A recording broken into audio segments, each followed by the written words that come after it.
Sports Network presents Boston Red Sox baseball. Tonight, the Red Sox begin a 3-game series with the Angels.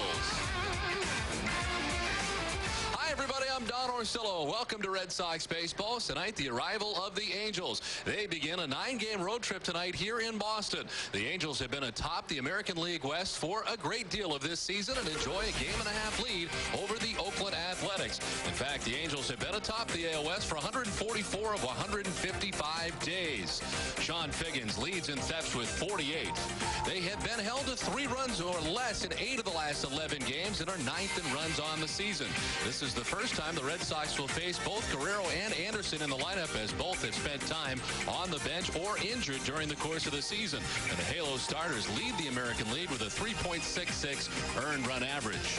As we welcome in Jerry Remy. Jerry, certainly this pitching staff for the Angels is extremely good. It is very good, Don. And of course, if the playoffs were to start today, the Red Sox would be playing the Angels in the first round, very similar to a year ago. And they always say, well, good pitching will stop good hitting.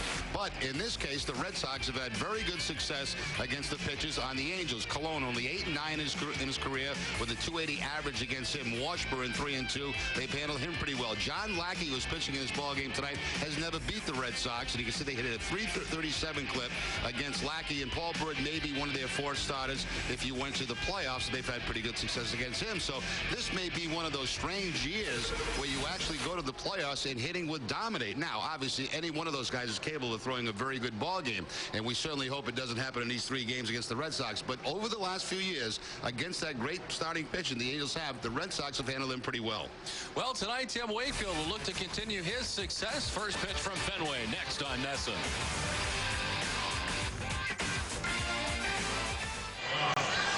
Welcome back to Fenway Park, everybody, for Game 1 of this series between the Red Sox and the Angels. The Angels coming up. Let's take a look at the Angels lineup, brought to you by Rico.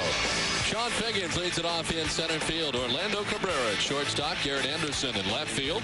Vladimir Guerrero in right. Darren Erstad at first base. Benji Molina doing the catching. Casey Kochman, the DH. Rob Quinlan at third base. And Adam Kennedy at second base bats ninth as they go up against Tim Wakefield. And Wakefield deals with the first pitch of the night that's in there for a strike. 14 wins for Tim Wakefield. Leads the Red Sox staff in that category. And look at the numbers over the last 7. 6-1 with a 4.37 ERA in his career against the Angels. 0-1 this year in 1 start. 7-10 in his career. Sean Figgins has always done well against the Red Sox. A career .348 hitter against Boston. And overall this season, in his top spot in the Angels order, 288, 6 homers, and 46 runs batted in. Figgins, who plays all over defensively, getting the start in center field. Steve Finley has not been getting much playing time. This one popped up over by the Red Sox dugout, will land out of the reach of John Olerud. And this gives you a little bit of an idea of his versatility. Starts by position this season. He has indeed been all over with regularity. And tonight getting the start in center field for the Angels. And Mike Scioscia in his 6th season at the helm of the Los Angeles Angels of Anaheim. Figgins, a switch hitter, elects to hit right-handed against Wakefield. 227 from the right side, 319 left-handed. But of course, Wakefield this year, for some unknown reason, it's really hard to explain, has been tougher on left-handed hitters than right-handed hitters.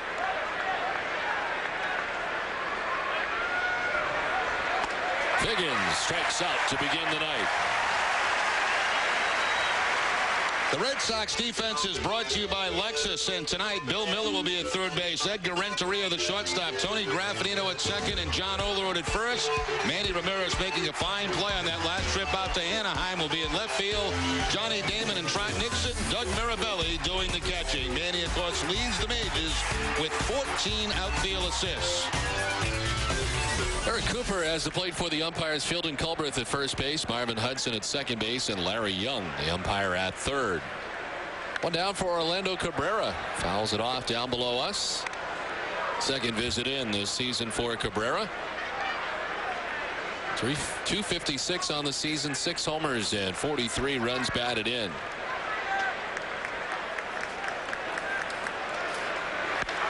In center field, Johnny Damon headed back.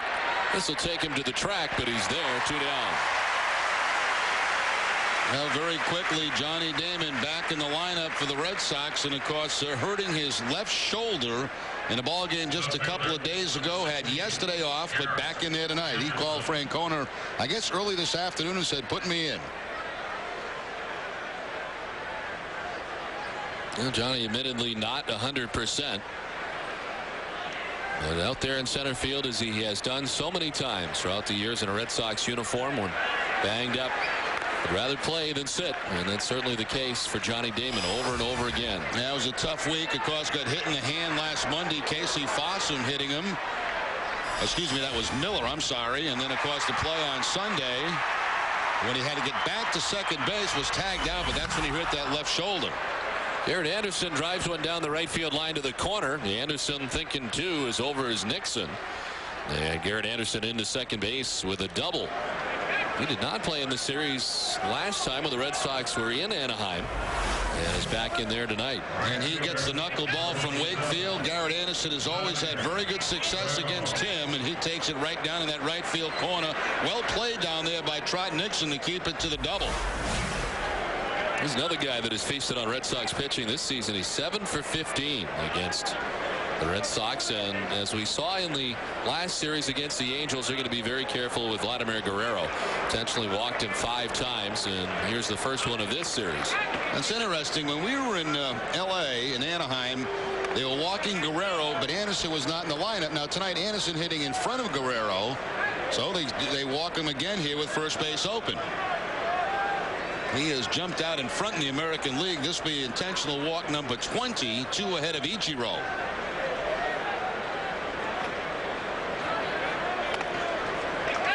So it'll be first and second with 2 down. And they'll go after Darren Erstad.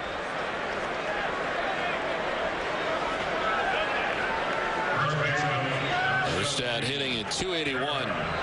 5 homers and 56 runs batted in. A long time in between home runs. He hit one on Friday night, but prior to that had not hit one since July the 4th. And he has 5 home runs on the season.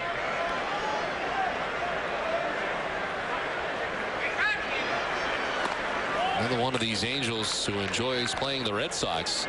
7 games, hitting at .364, 10 RBIs. 10 of his 56 RBIs on the season coming against the Red Sox.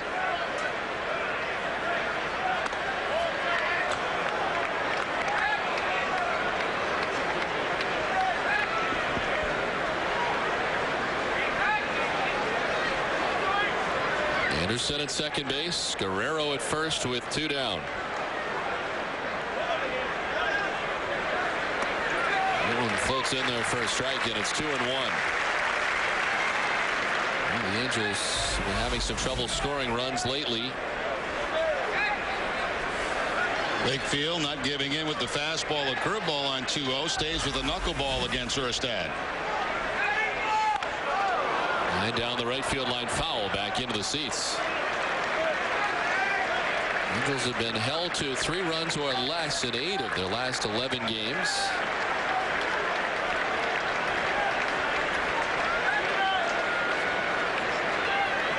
Still the game-and-a-half lead over the Oakland Athletics. They are 77-59.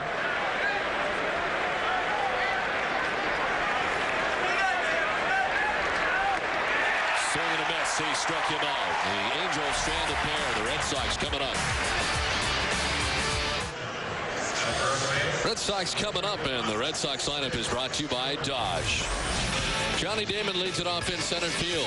Edgar Renteria bats second at shortstop. David Ortiz, a designated hitter. Manny Ramirez in left. Trot Nixon in right. Bill Miller at third base. John Olerud at first base. Doug Mirabelli catching Tim Wakefield as always. And Tony Graffinino bats ninth at second base as the Red Sox tonight facing John Lackey. John Lackey 11-5, the 3.45 ERA, 10th best in the American League, and the 174 strikeouts is third in the league behind Johan Santana and Randy Johnson. He has never had good success against the Red Sox here at Fenway Park. Overall in his career, 0-4 with a no decision this season.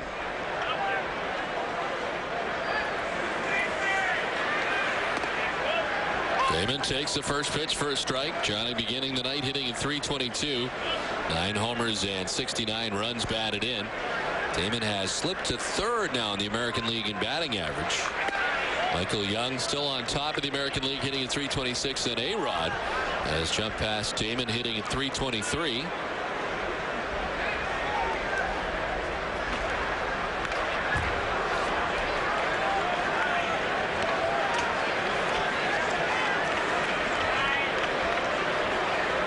That no decision for Lackey against the Red Sox came on that last trip out to Anaheim. 6 innings in that game, 9 hits and 3 earned runs. Lined and caught on the backhand by Cabrera. Nice play. Well, Cabrera received a nice ovation as he was introduced for his at-bat, but he takes a base hit away from Damon here. Catches it just before it hits the dirt. The third base umpire, Larry Young, making the out call.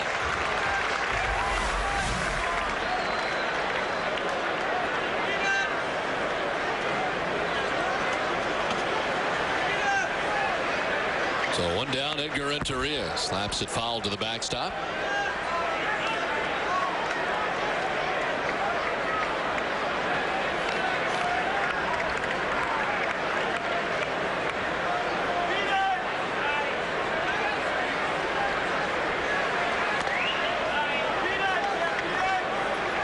Ball and a strike to Renteria.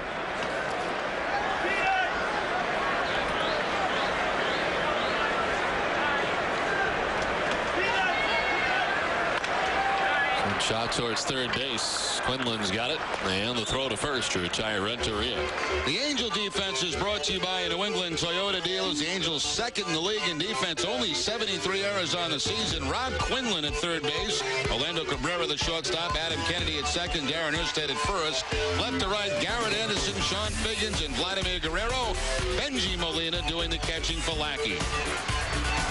Only team right now better defensively than the Angels, the Seattle Mariners, with 71 errors. We're available. This telecast can be heard in Spanish by selecting the SAB button on your television remote. Enjoy the game. Buenas noches, amigos. 2 down for David Ortiz. Checks in at .292, 37 homers, and 119 runs batted in. Ortiz 0 for 3 yesterday with a walk, but good numbers against John Lackey in his career. Ortiz with 6 home runs in the last 10 games.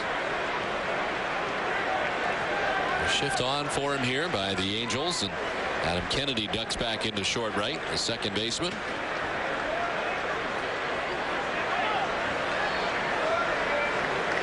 Cross-seam fastball, sinking fastball from Lackey, the curveball and a changeup. Curveballs for the first 2 outs against Damon and Renteria. Ortiz with a swing and a miss. Pitch inside, 2-1.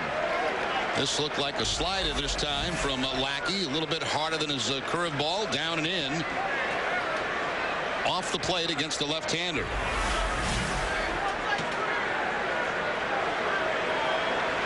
Damon lined out to short. Renteria grounded out to third base. Now the 2-1 to Ortiz. Missed that one out towards short left. Out is Quinlan, but a base hit for Ortiz. The shift on in the third baseman, the only one left on the left side of the infield. By the time he runs it down in short left, Ortiz got himself a single. And Lackey actually made the pitch he wanted. He jammed David Ortiz here with a fastball in and just kind of flares it out to a place where there's nobody standing. Quinlan at shortstop has to go over and backhand it. So the base hit for Ortiz.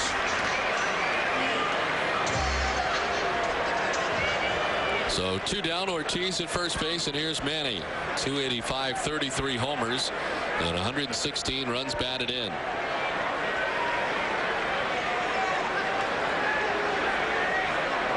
Manny 1 for 4 here yesterday. And another guy who's enjoyed success against John Lackey hits at .538 against Lackey. 7 for 13, 4 home runs.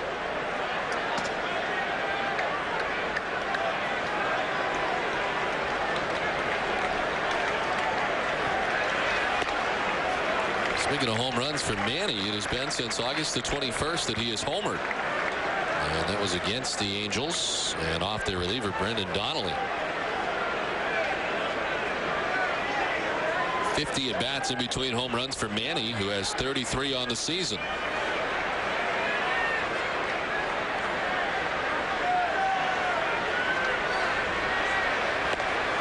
Swing and a miss, and it's 2-1. No fastball on the 2-0 count. Once again, the slider from Lackey, a hard slider.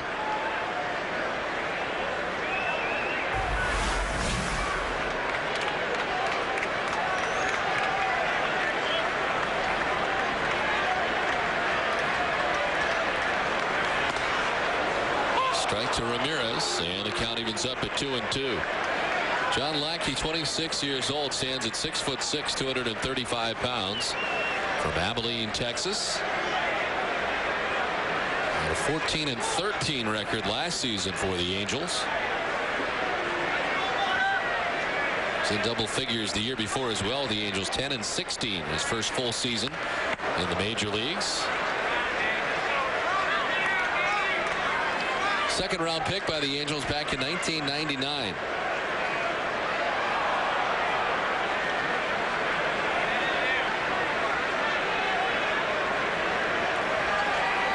Two and two to Manny Ramirez with David Ortiz at first base. 2 down. Trot Nixon waits on deck. And he strikes out to end the inning. First strikeout for John Lackey. Scoreless at the end of 1. By New England Dodge Dealers. By Miller Beer. Good call. By Chevrolet. By Dunkin' Donuts. And by Southwest Airlines. Done with 1, no score tonight at Fenway. The Red Sox and the Los Angeles Angels of Anaheim. Tim Wakefield back on the mound, and he'll deal with 5, 6, and 7 in the inning as Benji Molina leads it off, the catcher.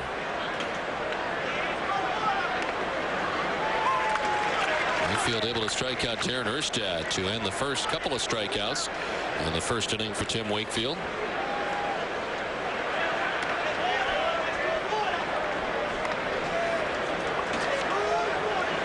Molina, Kochman, and Quinlan expected in the inning.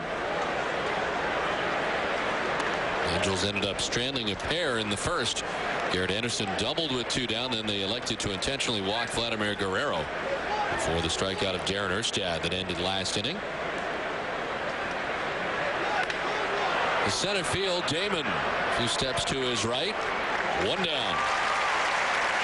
Every member of Red Sox Nation has a story to tell, and you're about to see some of the most compelling of those tales on NESN's new original series this weekend, Stories from Red Sox Nation, presented by Granite City Electric and Dunkin' Donuts. It's a show for the fans, by the fans, hosted by Don Orsillo.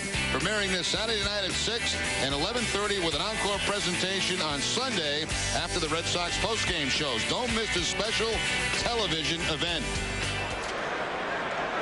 1 down for Casey Kochman, the designated hitter.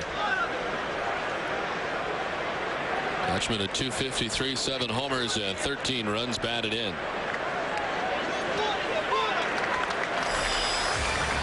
Last 2 times these two saw each other back on August 18th. That's when Tim Wakefield got hit on the hot shot right above the ankle area, as it was Casey Kochman who drilled it right back at him.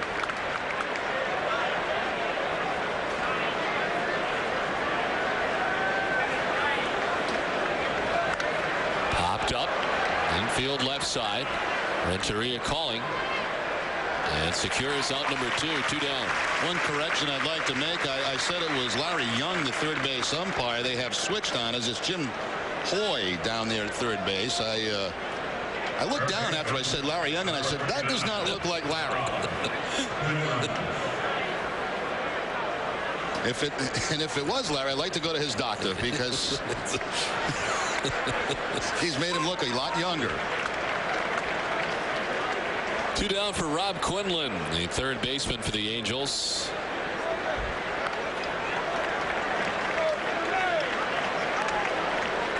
He is back from the DL the last 10 games, hitting at .387, 2 homers, and 4 runs batted in. Swing and a miss. Wakefield strikes him out. Third K for Wakefield. In order go the Angels scoreless.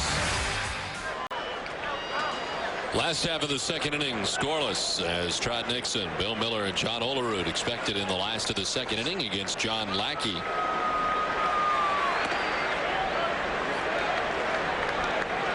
Lackey allowed a base hit to David Ortiz. Red Sox getting a base runner last inning. Ramirez struck out to end the inning. Trot takes a strike and the count 1-1.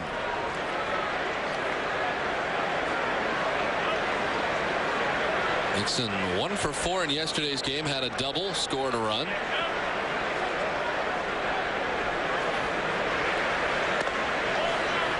He misses away, and it's 2-1 now to Nixon. Well, this 3-game series against the Angels closes out this 14-game homestand for the Red Sox. And the Red Sox will head out on the road for 6 games, 3 in New York and 3 in Toronto. With CBS Pharmacy, you can expect something extra when a Red Sox home game goes extra innings. The Sox bullpen records a save. CBS will donate $500 to Children's Hospital Boston.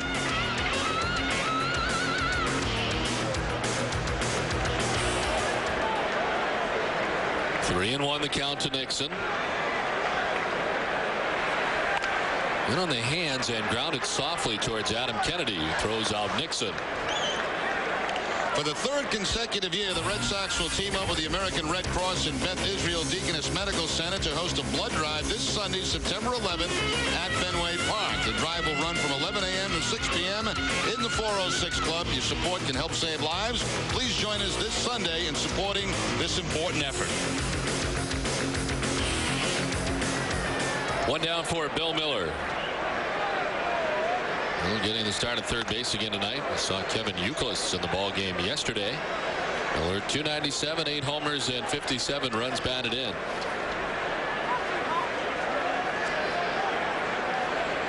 Youkilis at third and led off here in yesterday's game. Johnny Damon out of the lineup yesterday. Miller over the last 4 games has struggled. He is 2 for his last 14.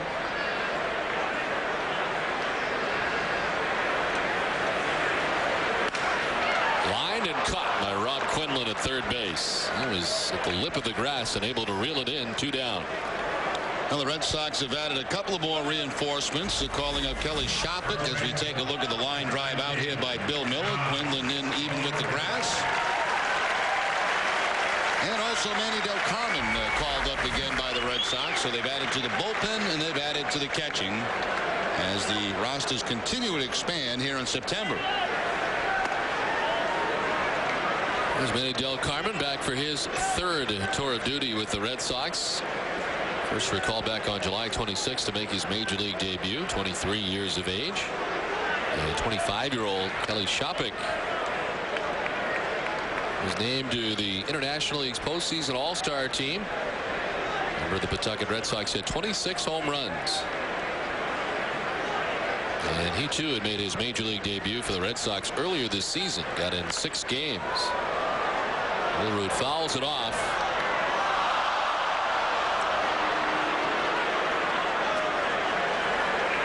.325, 6 homers and 32 runs batted in. So it's coming off the DL. Over the last 15 games, he's hit it .417. 2-2 to Olerud. He's had a great homestand as well. 8 for 15 with 3 home runs, 11 RBIs on the homestand.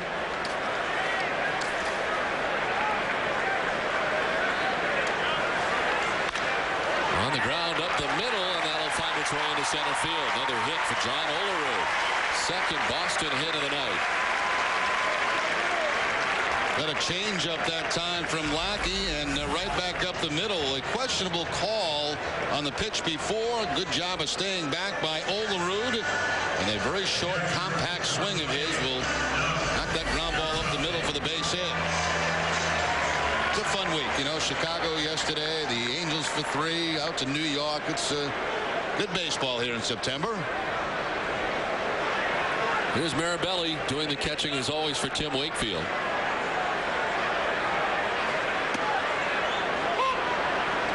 for a strike to Mirabelli, who has hit better lately over the last 6 starts at .412.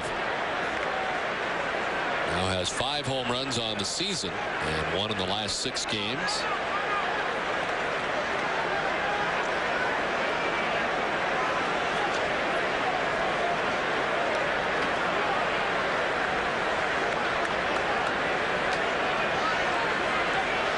After being out west, the Yankees are turning home tonight to take on the Tampa Bay Devil Rays. It's been a nemesis for the Yankees this season.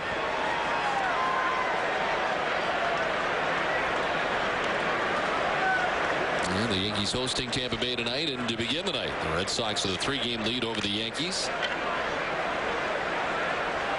After New York took 2 out of 3 from the Oakland Athletics out west. Had yesterday off and back at it tonight.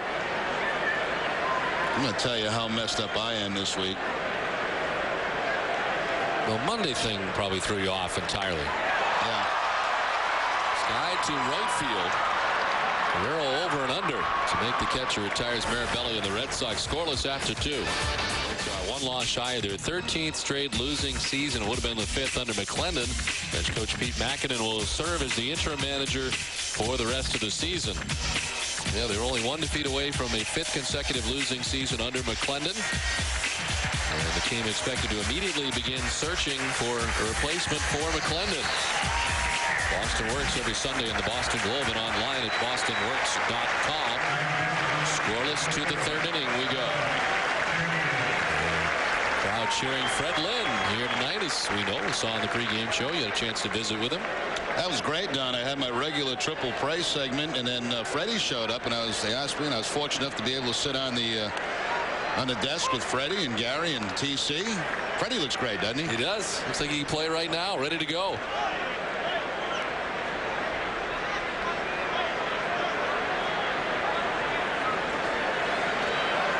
Adam Kennedy leading it off here in the top of the 3rd inning. Lined and reeled in by Miller. In on the grass and able to make the grab that robs Kennedy of a base hit. What a great play by Bill Miller. Look how close he is on the grass, and the reaction time. Not even time for the crossover step. Just a step to his left and a dive.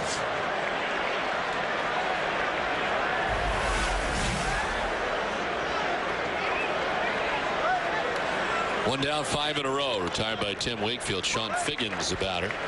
You were saying last night that you were kind of messed up by the days. What's going on? Yeah, I got to the park today like about 2:30. I'm sitting up here and I'm just kind of looking out at the scoreboard. And I'm looking at the games of today, and I'm going, you got to be kidding me. The Yankees are playing tonight against Tampa Bay after flying back from the Sunday night game. All night? I forgot there was a Monday. I forgot all about yesterday. Went by very quickly. It was kind of a blur. You know, I'm saying, that's unbelievable. They make them play a Sunday night game. They probably get in at 9 in the morning to their house, and they're playing tonight. Turn around and play. But I forgot that we had a day yesterday. Yeah, tough to get old on.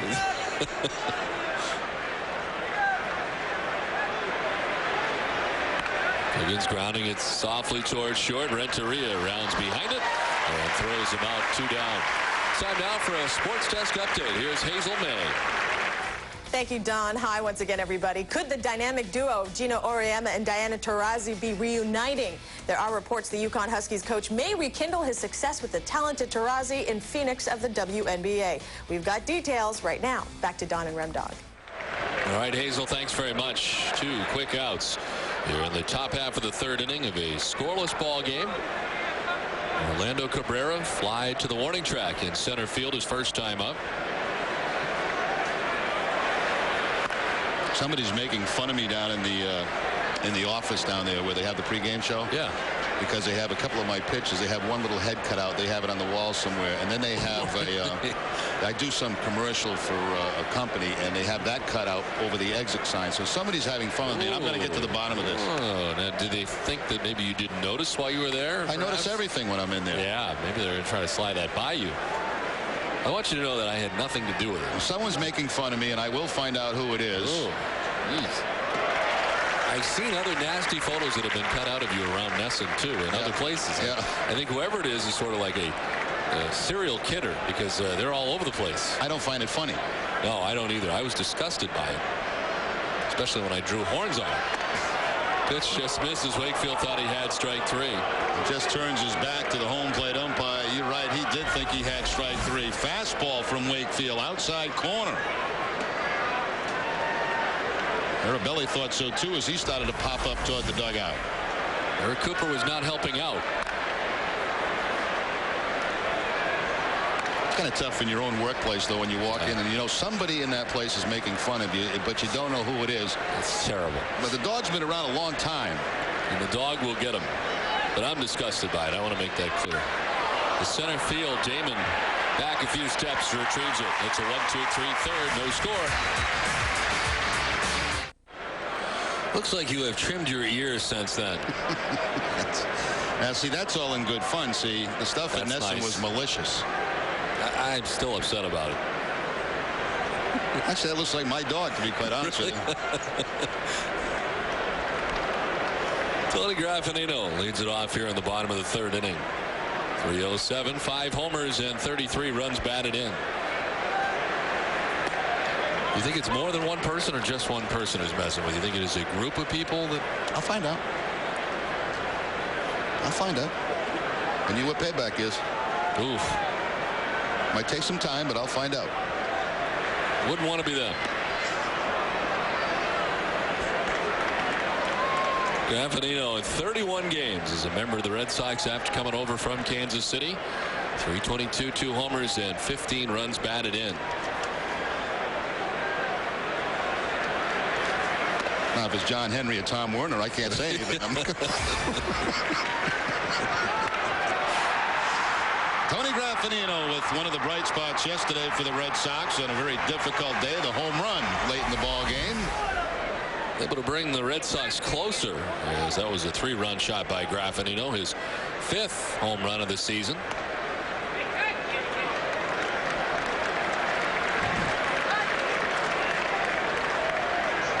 Sits safely in 14 of his 15 games here at Fenway Park. As a member of the Red Sox at home, he's hit at .411.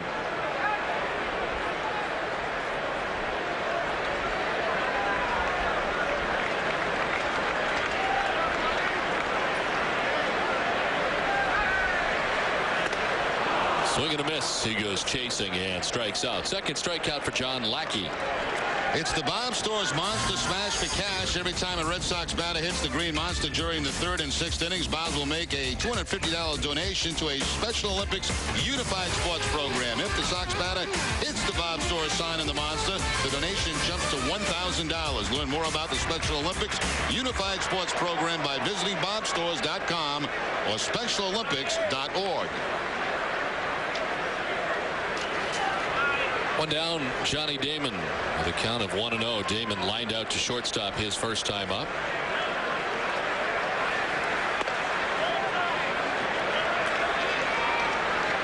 Well, tonight the Red Sox reached the halfway point of a stretch in which they play 30 days in a row. Of course, yesterday originally a scheduled off day, but the makeup game here yesterday. Lined into left field. One-out base hit for Johnny Damon. Red Sox with now 3 hits in the game, 1 in each inning so far tonight. And a 5-game hitting streak now for Johnny Damon. Kind of a sinking fastball that time, down and away, and in typical Damon fashion, slaps it on the line to the opposite field for the base hit. He's hit at .333 against the Angels this season. 10 for 30 on the season against the Angels, and he's got himself a single. Edgar Renteria grounded out to third base, first time up. Line down the left field line, a foul ball. Somehow finding what little foul ground there is down that left field line, but he found it.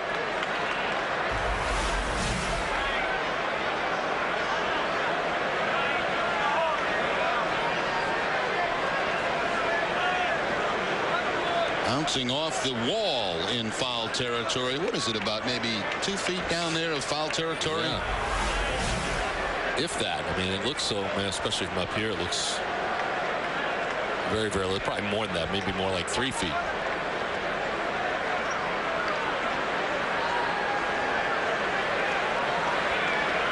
The 0-1 1 to Renteria. And there for strike 2, and it's quickly 0-2. Renteria with a look back.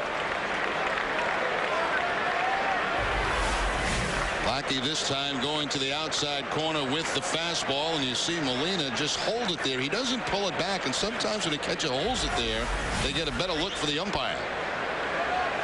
The umpire sees him pull it back, and they're saying, well, the catcher doesn't think it's a strike.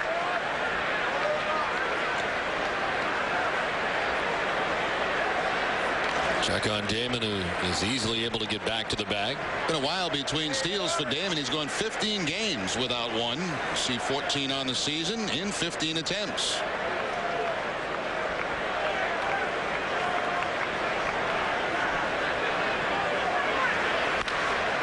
Center field, Sean Figgins, who can run, coming on hard, and he can't make the catch off the glove.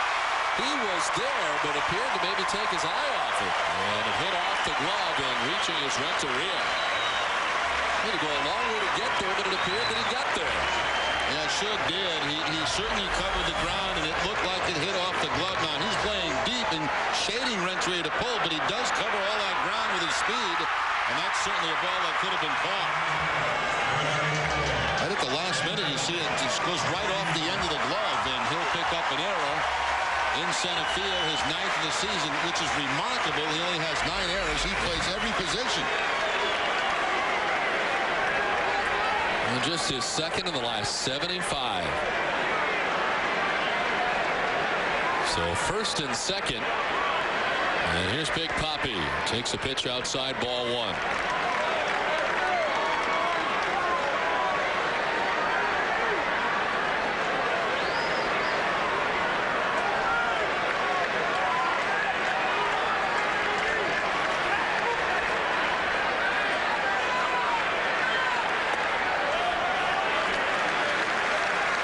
Missing 92 miles per hour, 2-0 now to David Ortiz.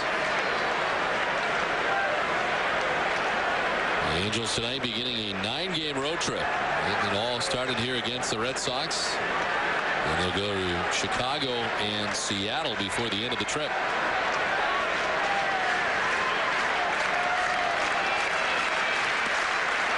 There's a strikeout. It's 2-1. Ortiz with words for Eric Cooper. You know, sometime as a hitter, you will go back to the umpire, and every now and then the umpire will say, I missed it. And if he says that, there's absolutely nothing you can say. Quick exchange between Cooper and David Ortiz.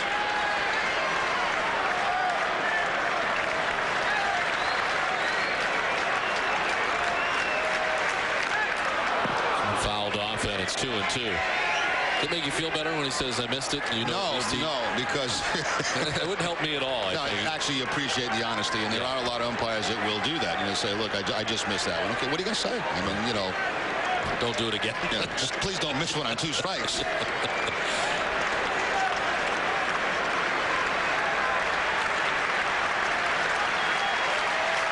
Damon at second, Renteria at first, 1 down. Inside that time, framed by Molina, and it's a full count.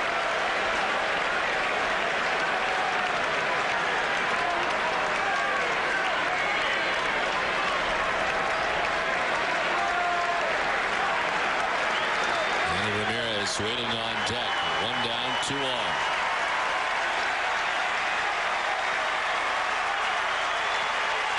Ortiz grounds it towards Kennedy at second base. Flip to second for 1. On to first. An acrobatic play by Cabrera to dugout at first base by Erstad. And the inning ending double play. No score after 3. Aaron Erstad at the back end of that double play, making a nice pick at first base. Watch Cabrera as he steps on the bag and then has to jump over Renteria.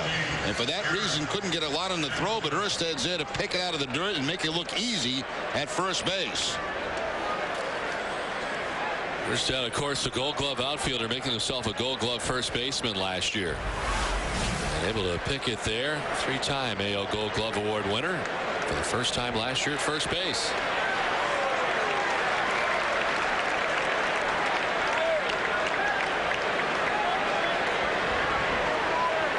Anderson doubled his first time up, the only hit so far tonight off Tim Wakefield. On the ground softly towards Graffinino. There's one away. On September 29th through October 1st is the Men's Walk to End Abuse, a 4-day, 40-mile walk across 3 counties of western Massachusetts. The walk is part of a Domestic Violence Awareness Month and highlights men taking responsibility to end men's violence against women in our community. If you'd like to participate in the walk or become a sponsor, call 413. Guerrero skies one to deep left field. Ramirez looking up, and that is high off the wall. Really getting out of here, and Guerrero into second base with a 1-out double.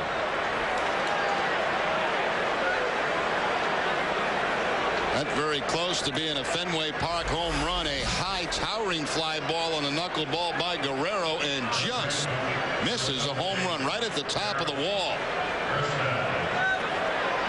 Oh, just below that red line. To get back for a second of that number, 413-253-9887, or visit mensresourcecenter.org. That's pretty impressive right there. 5 for 12. 4 of his hits home runs until that double. That's updated. Off Tim Wakefield. Now Erstad hits one to right. Nixon is there. 2 down as Guerrero tags and heads for third base, and the throw is not going to be in time. So for the first time tonight, the Angels have a base runner that has reached third base, and it's with 2 down. Get a good shot from the bullpen camera here on the fly ball, the catch and throw. But not quite in time to get Vladdy Guerrero as he heads into third base with 2 outs.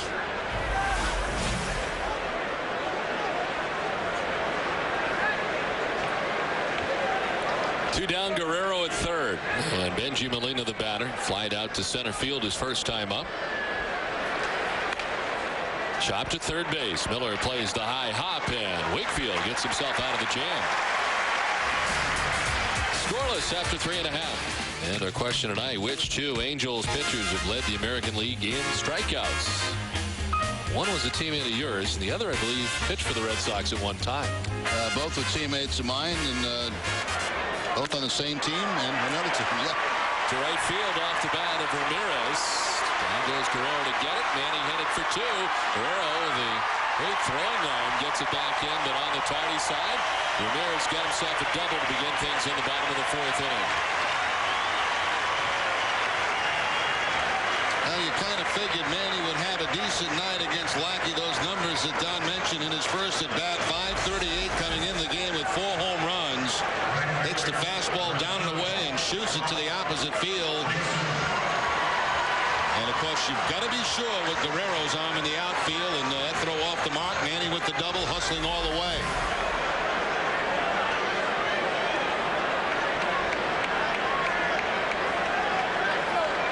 Fourth hit of the night for the Red Sox off John Lackey.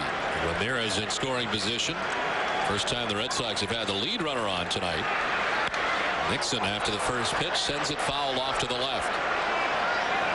Trot grounded out to second base, his first time up. Like to send happy 52nd anniversary wishes out to Frank and Dot Riley. They are known in Cambridge as the Oil Baron and the Baroness. We have heard from them before, have we not? We usually do their birthday and anniversary, but a very popular couple in Cambridge, God's country. Congratulations to them. Popped up left side. Rob Quinlan even with the bag at third. Takes care of out number 1.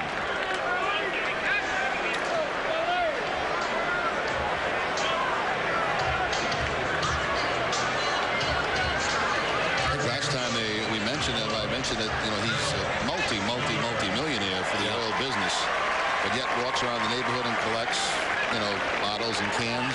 Yes. Now he just sits in front of his yacht and the people bring them to him. Really? Yeah, it's amazing. That's a pretty good system.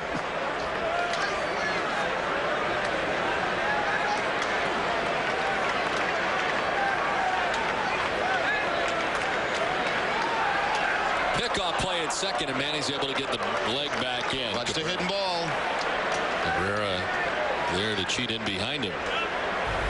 You knew Cabrera at some point was going to try this against Manny, and Manny doesn't get a very big lead at all. Now watch Cabrera fake the throw back and hope that he catches Manny coming off the bag.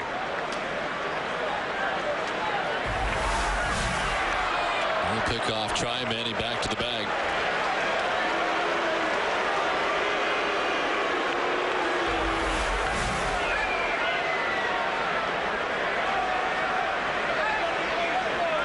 He does have 2 pickoffs this season.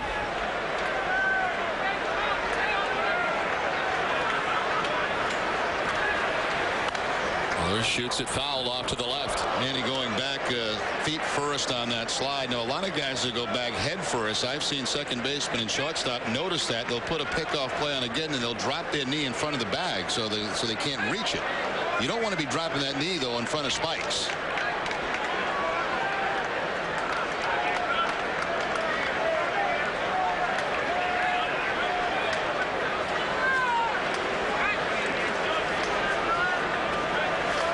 Last time out a winner against Oakland.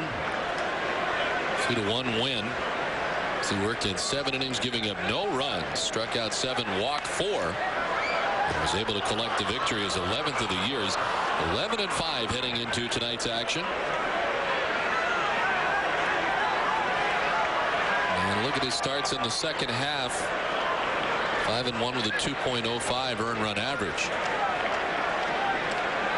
He's on 6 of his last 7 decisions.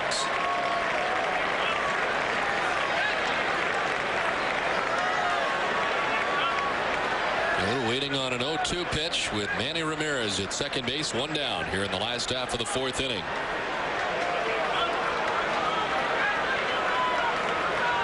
And the catcher Benji Molina out to talk to John Lackey. Cabrera is going to come in and talk to Manny and tell him, I'm going to try to pick you off again. And Manny's going to tell him, knock it off. I've had enough of this.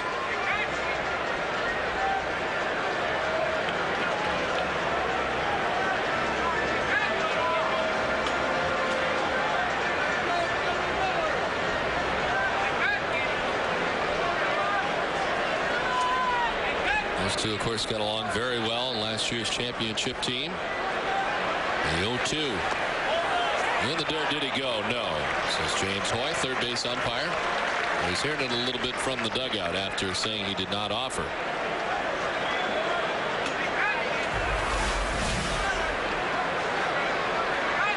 I think a good call by Hoy, and you know it might be a good idea. You maybe want to address the dugout that quickly. You're always going to get some cat calls out of there. There's no question about that. Inside 2-2.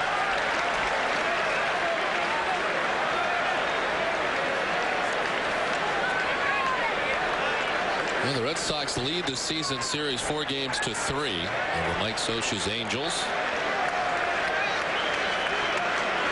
Final series of the regular season between the two clubs.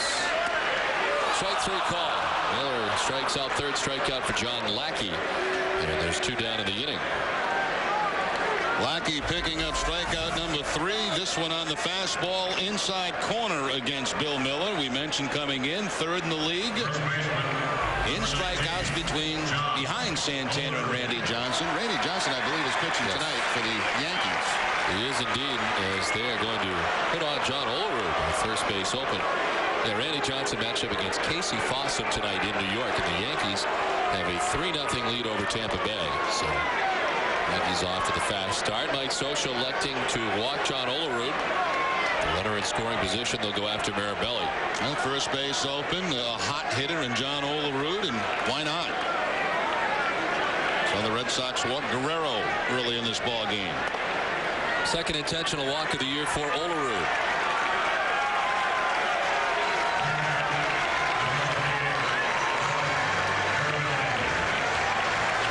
So 2 outs, first and second, and Doug Mirabelli coming up. Mirabelli flying out to right field his first time up.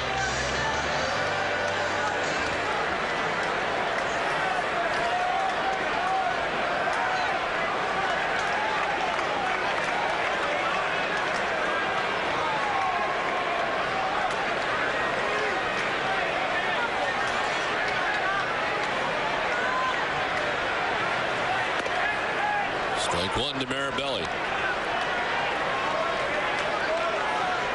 Mirabelli started on Wednesday of last week and reached base safely in all 4 plate appearances, going 2 for 2 with a solo homer And 2 walks, and in that game picked up his 2nd stolen base.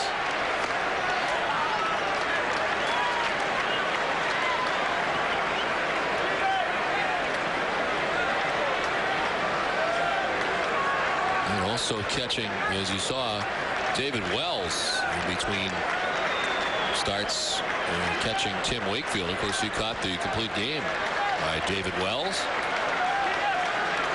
1-1 the count to Marabelli. Ramirez at second. Olerud at first.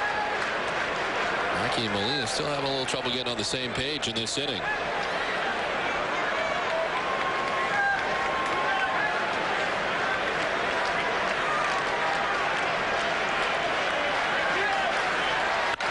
Marabelli hits a fly ball to center field. Sean Figgins takes care of the final out of the inning. The Red Sox strand a pair through 4-0 score. Line 2. The E-Man. Where is the E-Man? Is he with us tonight? I'm sure he's getting ready for a bump here pretty quick. There he is. There he is.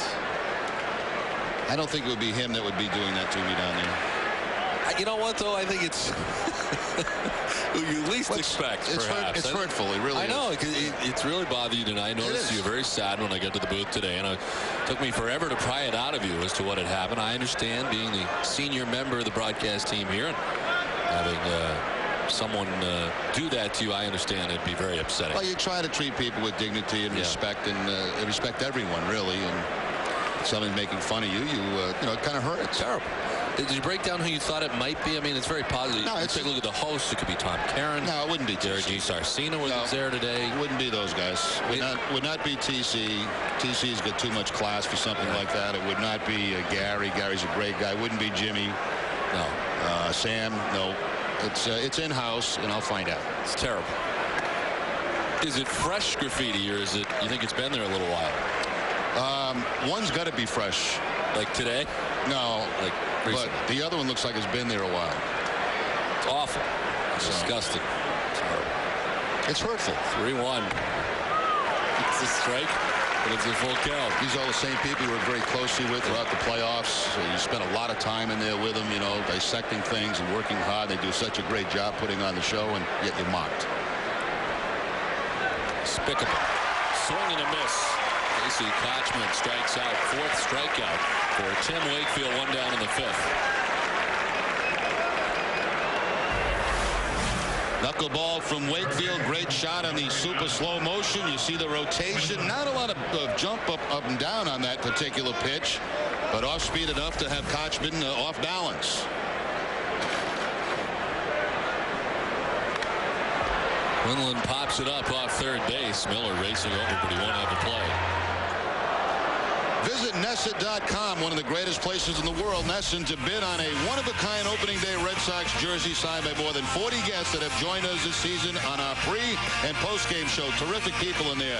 The Red Sox Foundation will send all the money to the Red Cross Hurricane Relief Fund. The bidding ends on Sunday, September 18th, and the winner will be announced during the post-game show. We're not going to be able to give that away, as it turns out. It's being taken into evidence because it could be one of those people. No, I saw the shirt down there, and it's great. There are a lot of great autographs on there, and that's a terrific thing. Carlton Fisk is on there, just to name a few. Joe Thornton, Wayne Gretzky, Troy Brown, Tommy Lasorda, many of the Red Sox. Anybody that you have seen go on the show in the post game, you can guarantee that they signed it.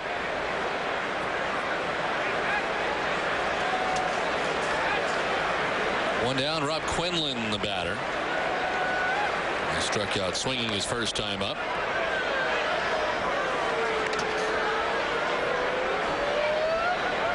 Quinlan was on the DL for quite a while, had a disc problem in his neck that put him on the DL.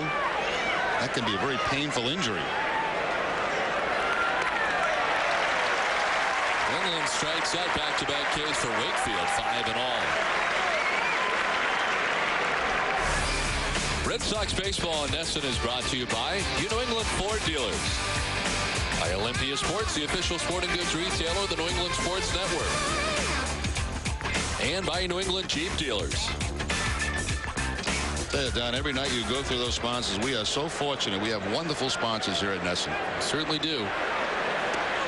2 down. Adam Kennedy, the batter, lined out to third base his first time up.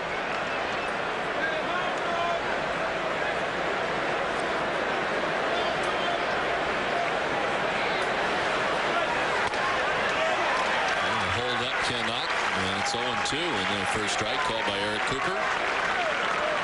That's Tim Wakefield striking out Kochman, Quinlan, and now count of 0-2 to Adam Kennedy. 5 strikeouts for Wakefield. Kennedy gets just a piece to stay alive.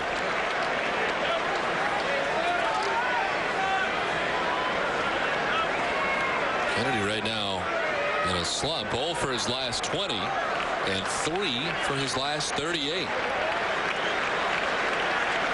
Dropped that average from 329 to 303, which is still very, very good, even though he's gone through this slump. Still up over 300 on the season, and especially you take into account that he has spent the season batting 9th for the Angels. The 1-2 from Wakefield to left field. Ramirez headed back. Man, he's still going, and he'll make the catch on the warning track. The 1-2-3 fifth for Wakefield halfway through this one. No score from the Feds. Last half of the 5th inning scoreless as the Red Sox send 9-1-2 up. Tony Graffinino, Johnny Damon, and Edgar Renteria expected in the inning. Graffinino has it go fair, and Benji Molina will throw him out. It's fortunate there for Graffinino. 1 down. Let's go to Eric Fried for the first time tonight. Friedo, where you been? I've been here waiting for your call, Don. Thank you very much. And Johnny Damon is back in the lineup here today after a day off. 1 for 2 tonight, and Johnny really wanted to get back in there. But one problem for Johnny lately has been his batting numbers have taken a bit of a slide. 256 on this homestand. He's had the injuries. He's been hit on the hand, stung by a wasp, had the problem with the shoulder, but no excuses for Johnny. There's no excuse. I mean, I just haven't been swinging the bat well. But I do feel a little stronger today, you know, getting that full day off yesterday. My legs feel like they're under me. My swings are starting to look better. So I'm confident I'm going to have a big September and help carry us to the playoffs. Certainly determined to do that. He slid before this game, heading into today's game, 3rd in the American League batting race. He's got a hit tonight. Let's see what happens here, Don. All right, Eric, thanks very much. 2-0, the count to Johnny Damon. He's had all kinds of things going on. We had shown the, I was going to say highlight, but it really wasn't that, a low light of being hit. And then, of course, the play at second base, injuring the shoulder, and a wasp situation which was thrown in there as well. Well, we've said it many times, Don, but the best these guys feel is the first day of spring training. From there is downhill. And when you get to September, those bumps and bruises don't hurt quite as much when you're in a pennant race.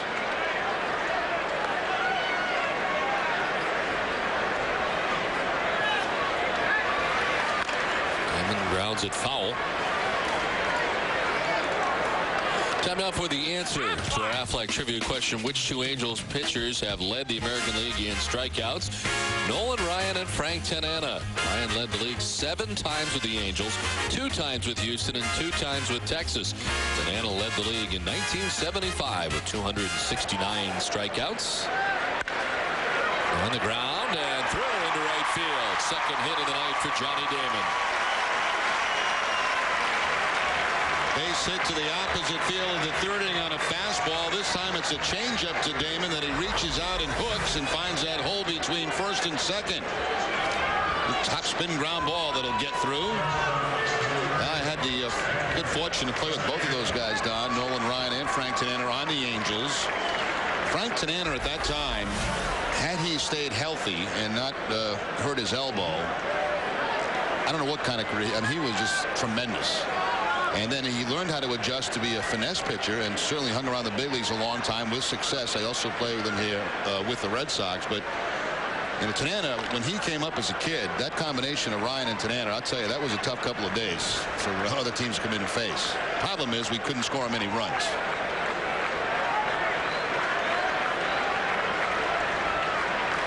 I'll check on Damon back to the bag at first. Mentioned that Johnny has 2 hits tonight. He easily could have 3, but he was robbed on a nice backhanded play by Orlando Cabrera in the 1st inning, and a hot shot. He's hit the ball hard 3 times, got himself 2 hits. Renteria takes the strike over the outside corner. Red Sox have had at least one hit in every inning. Actually, I should say they've had only one hit in every inning, but had at least a base runner in every inning. And the Red Sox have left 5 men on through the first 4.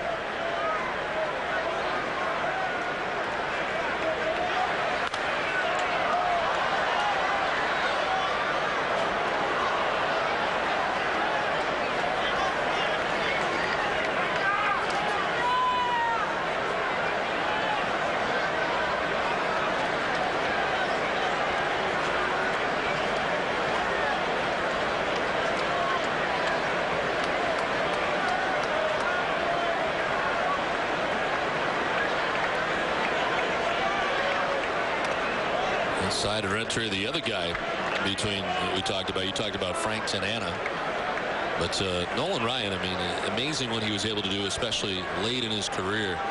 Kept himself in incredible shape. That's a Roger Clemens type of thing. You know, Clemens is doing pretty much the same thing that Ryan did, and Ryan actually became a better pitcher the older he got. Better control.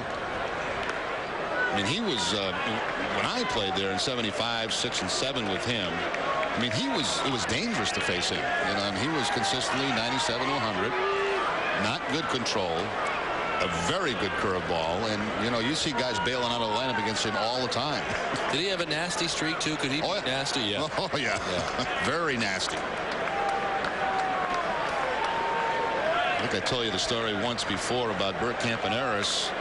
He knocked Campaneris down in a game in Oakland, and Campaneris made the mistake of pointing to home plate with the bat. In other words, throw the ball over the plate. I said, this is not good. Got it off the knee the very next pitch. Full count now to Renteria.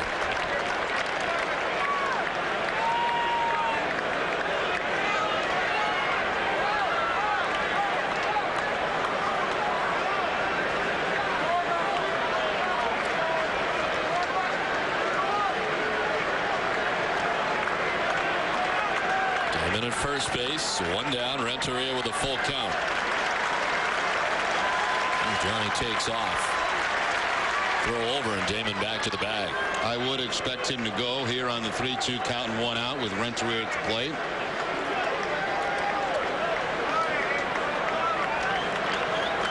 Lackey up to 78 pitches as he works with 1 out and 1 on in the 5th.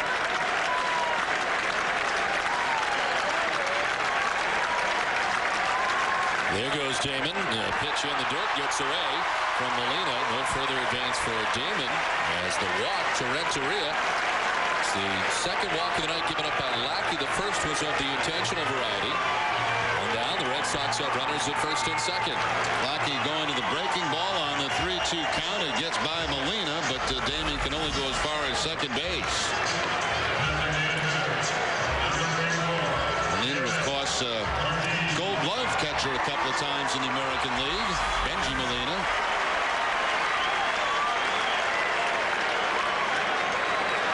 Well, the Red Sox had first and second and 1 down in the 3rd. That's when David Ortiz grounded into a double play. He's got it again here with 1 down, first and second. Takes ball 1 from Lackey.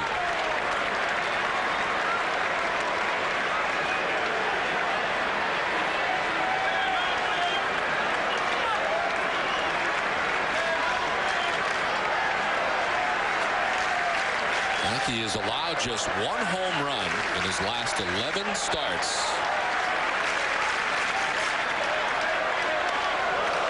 Pitch number 80 misses to Ortiz, and it's 2-0.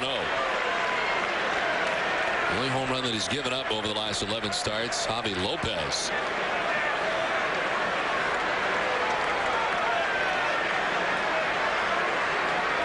Damon at second, Renteria at first, 1 down.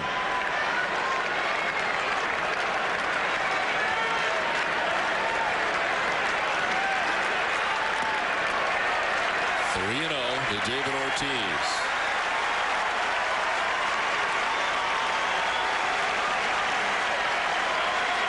The guy on deck, Manny Ramirez, 8 for 15 in his career against John Lackey. Green light, I'm sure, here for Ortiz if he gets one that he likes. And that would be down and in. Takes ball 4. Bases loaded. Lackey looking in. Wondering where that pitch was. And Bud Black, the pitching coach, making his way out. Red Sox have him loaded with one down. Lackey still chirping away at Cooper behind home plate.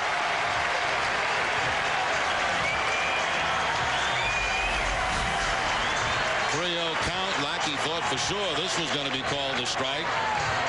But no, says Eric Cooper, and he can't believe it. Well, Cooper's going to head out there. We'll see if Lackey can contain himself with him so close to him now. Well, at least he's got his pitching coach, Bud Black, out there to protect him a little bit.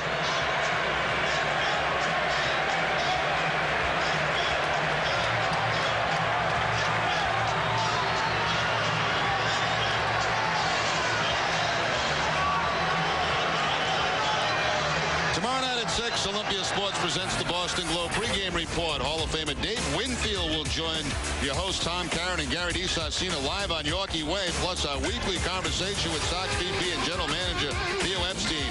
And Gary takes some little leaguers to meet the big leaguers. It's all tomorrow night at 6 with TC and Gary. Wow, Dave Winfield on the pregame show tomorrow.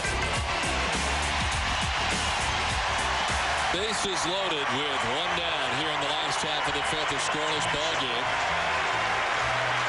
And a golden opportunity for the Red Sox to get on the board. Manny Ramirez, 8 for 15 in his career against Lackey, a .261 hitter. In this situation with 3 grand slams on the season. Swing and a miss from Ramirez. He is tied with Bobby Abreu for the most grand slams in the majors. Abreu also with 3 grand slams on the season. Of course, Manny with 20 in his career.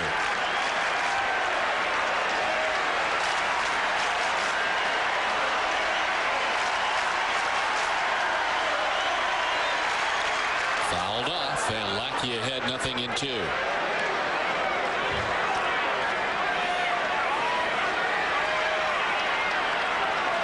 Lackey got Graffinino, little squibber in front of the plate. And Damon singled to right. Renteria walked. Ortiz walked. The Red Sox have him loaded with one down.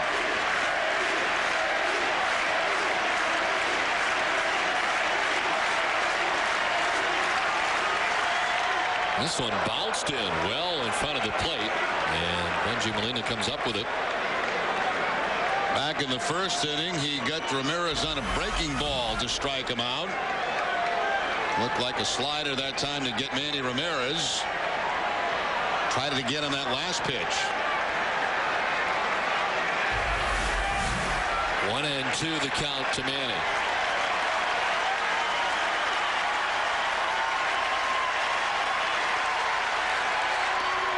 In the dirt outside, 2-2.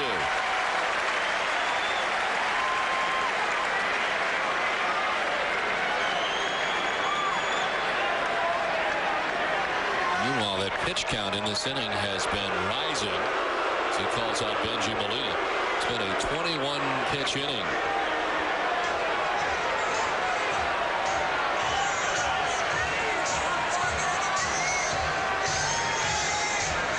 Conference over as Molina heads back in behind the plate. And he was down 0-2. It's even now 2-2. Damon at third base, Renteria at second base, Ortiz at first base, one down. And a scoreless game here in the last half of the fifth. On the way again, and a full count now, no place to put him. Trying to change up that time against Manny. Manny not biting.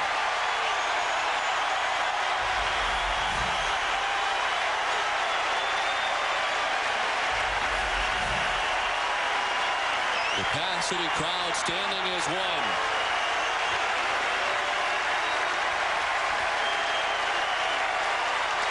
Ramirez takes the walk. From third comes Damon, and the Red Sox take the 1-0 lead. Well, he was not going to give a fastball to Manny Ramirez there. Continued with a lot of off-speed pitches. Tried to get him to chase breaking balls away, a changeup away, and then finally walks him on the breaking ball. 3 straight walks in this inning. Renteria, Ortiz, now Ramirez with with the bases loaded.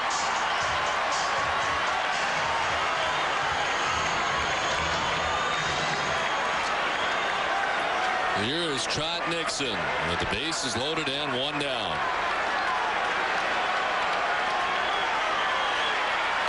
Nixon, a wild swing and a miss. 4 walks last time out allowed by John Lackey. That was in 7 innings of work against Oakland. He has given up 4 walks in the ball game and 3 in this inning. The first walk was an intentional walk of John Olerud in the 4th.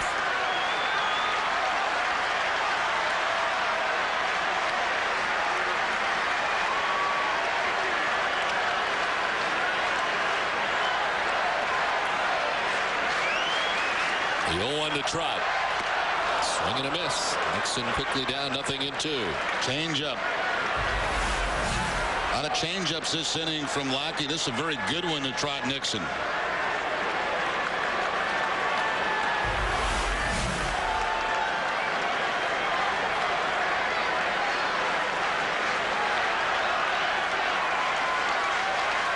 Angels have action. Kevin Gregg, a right-handed pitcher.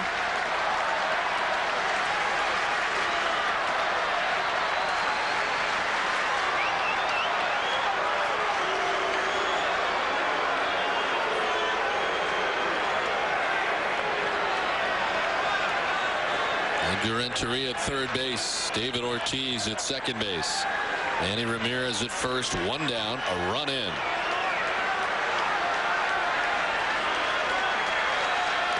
In the dirt, gets away from Molina. Here comes Renteria.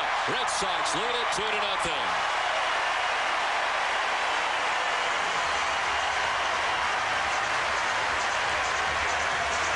Red Sox have 2 runs on the benefit of just 1 hit in the inning. Again, you see the grip, the changeup grip. This time bouncing. Molina tries to block it, but it hits right off the heel of the glove and far enough away for the run to come in. Only Freddie Garcia's had more wild pitches than John Lackey. And this one leads to a run. 2-0 Boston. Second and third. The infield will come in now, as Nixon jumps back out of the way, and the count evens at 2-2.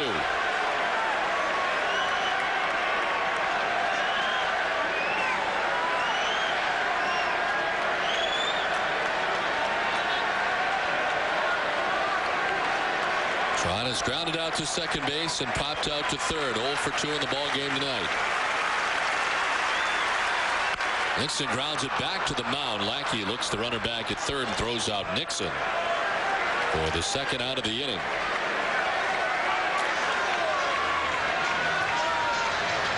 Lackey comes back with a good pitch against Trot Nixon. A fastball, jams him with it, and the fastball hit right back to Lackey. He'll check that runner and get the out at first base.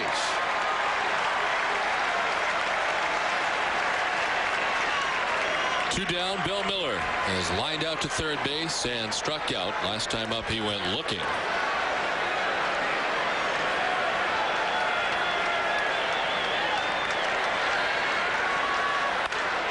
Foul off to the left. A 20-minute wait so far for Tim Wakefield, but his team has collected a pair of runs so far here in the 5th inning. He loves the 2 runs. A base hit here would make him feel a lot better. This will be the 30th pitch of the inning for John Lackey. And he uses it for strike 2 to Bill Miller.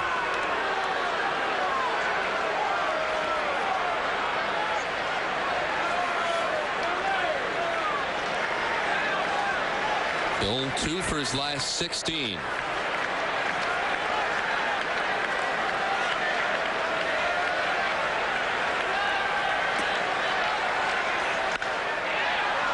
On the left field line, Anderson moving over, but that'll move over into the seats. You know, we showed you a graphic early in the show about the struggles Lackey has had here at Fenway, and it really has been the big inning that has hurt him here at Fenway Park. In his 3 starts, he's had a 4-run inning, a 7-run inning, and another 4-run inning. 2 so far this inning for the Red Sox.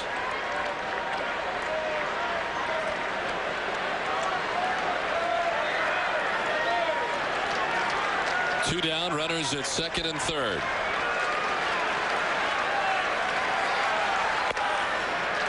They elevate. Miller doesn't chase.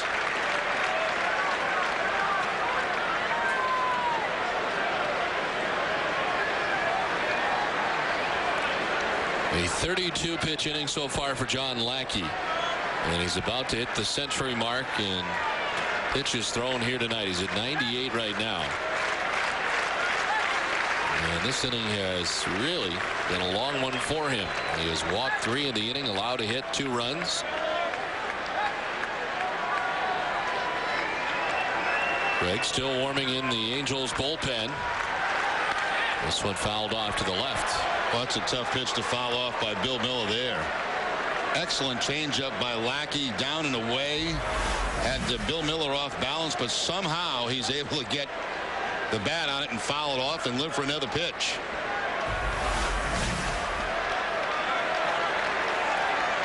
Look at the breakdown. The most innings by far. The most pitches thrown in this inning by far tonight. And Lackey backs off. 1-2 to Bill Miller. Here's Greg, who continues to warm in the Angels bullpen.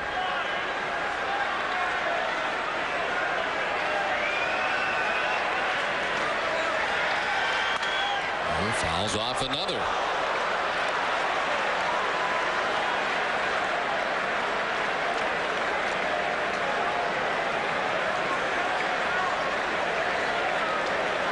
Last year he was 0-2 with an 8.68 earned run average in 2 starts against the Red Sox. Lifetime 0-4, 6.52 earned run average against Boston.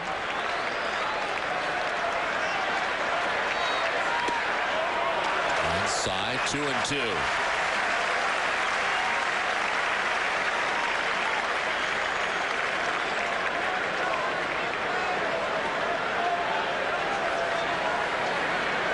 Lackey bringing his 11-5 record into tonight's action. 3.45 earned run average. 28th start. Trying to keep this a 2-run deficit for the Angels. This has really been a struggle too. You know, he's been shaking off a lot of Molina signs, having a difficult time agreeing on what they want to throw. The problem with the walks, the wild pitch.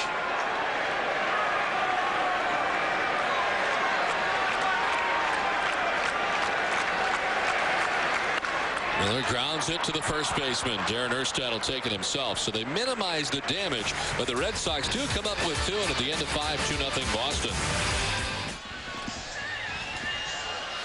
Go to RedSox.com and get your own piece of history. A limited supply of Fenway Championship sod from the 2004 season is now available.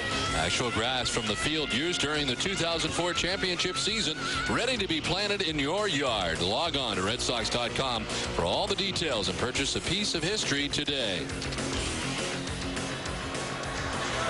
The Red Sox on top 2-0 as we head to the top half of the 6th inning. Pitching line brought to you by Nissan. 64 pitches deep is Wakefield. A long wait, but now a 2-run lead to work with. He has given up only 2 hits over 5 innings and struck out 5. Wakefield has had an 11 strikeout game this year against Minnesota back in August. Short left, Ramirez in and over. Take care of out number 1. Let's check in with Eric Fried. Eric. As Orlando Cabrera comes to the plate, his batting average has slowly crept up this season, but it's what he's done with his glove this year that's got him to where he is today here in the major leagues. We've seen it here today. Catching the line drive from Johnny Damon in the first, turning into double play on David Ortiz in the third. He's leading the American League in fielding percentage. Here's why. Confidence. I think that's a part of my game that brought me to the big league. So, I mean, I have to keep my game sharp if I want to stay and I want to keep my job. It's just my defense, just trying to play as best I can. And, I mean, that's one of the ways I can help my team win, you know, just to be consistent in there. And they, you know, they trust me that every time they hit the ball over there, I'm going to catch it. I think he just found another way to help his team win, Don. Yeah, that's confidence right there as he hits just his second career home run here at Fenway Park. A solo shot. And it is on the knuckleball from Wakefield, his 7th home run of the season.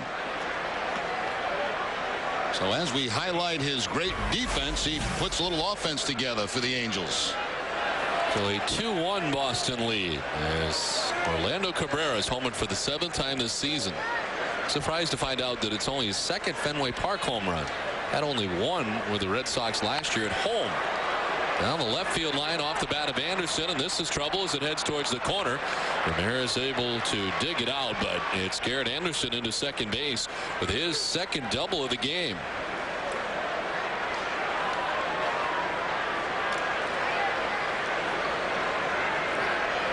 First double for Anderson. He pulled it. This time he goes down that left field line, and you see it bounce up off the wall and then off the other wall, and finally Manny chases it down with a one-out double by Garrett Anderson. Player profile brought to you by Sovereign Bank, the official bank of the Red Sox cable network. A lot of franchise records for him. Well, they're going to intentionally walk Vladimir Guerrero. First base open, his 2nd intentional pass of the night. He was intentionally walked back in the 1st inning. Doubled his last time up in the 4th, and will be put on this time.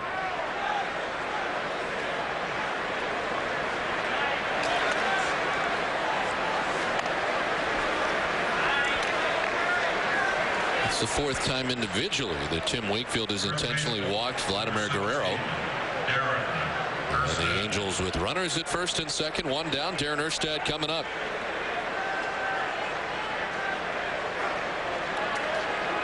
Hard to imagine with this lineup that the Angels have been having trouble scoring runs lately. They've got runners at 1st and 2nd, one away, a run in this inning, and Darren Erstad the batter.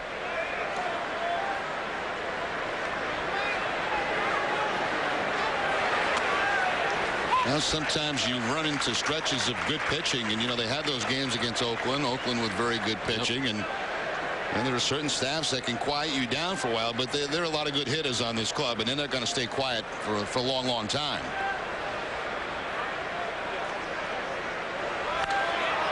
On the right field line, bending towards the pole, and a foul ball.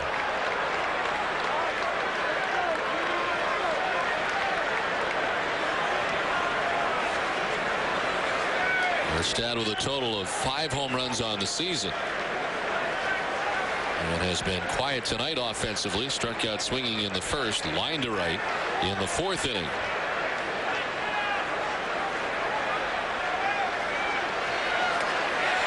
Swing and a miss, and Wakefield strikes him out. 6th strikeout for Tim Wakefield tonight. 2 down.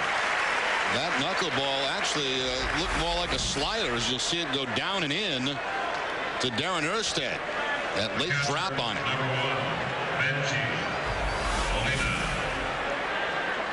Well, the Angels 0 for 4 with runners in scoring position tonight. Erstad strikes out here for the 2nd out of the inning. And individually, Erstad 0 for 3 with runners in scoring position in the game tonight. Wakefield operating in this game tonight's suffering from a pretty good head cold. He sounded pretty stuffed up in that Red Sox clubhouse this afternoon.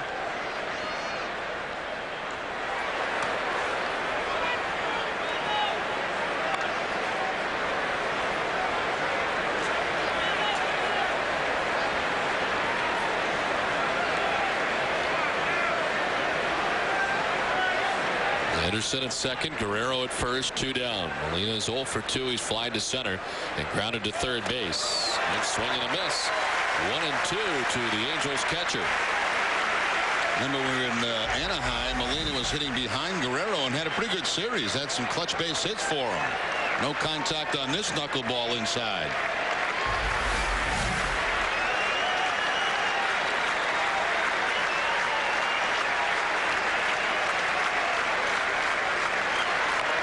Molina chops it foul down the 3rd baseline.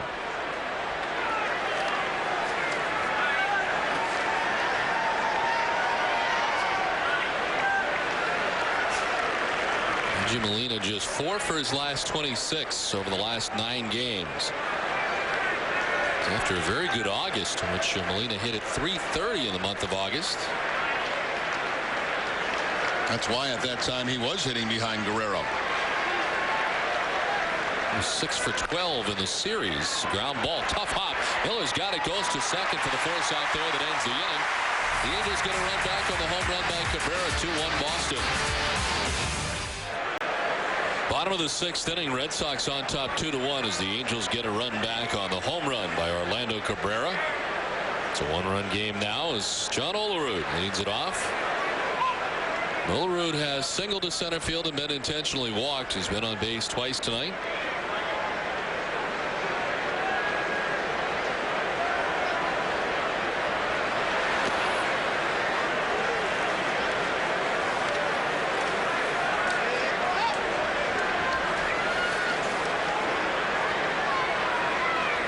Inning in the 5th for Lackey, but considering he walked 3, getting away with 2 runs. This is in the air to shallow right center. Out goes Adam Kennedy.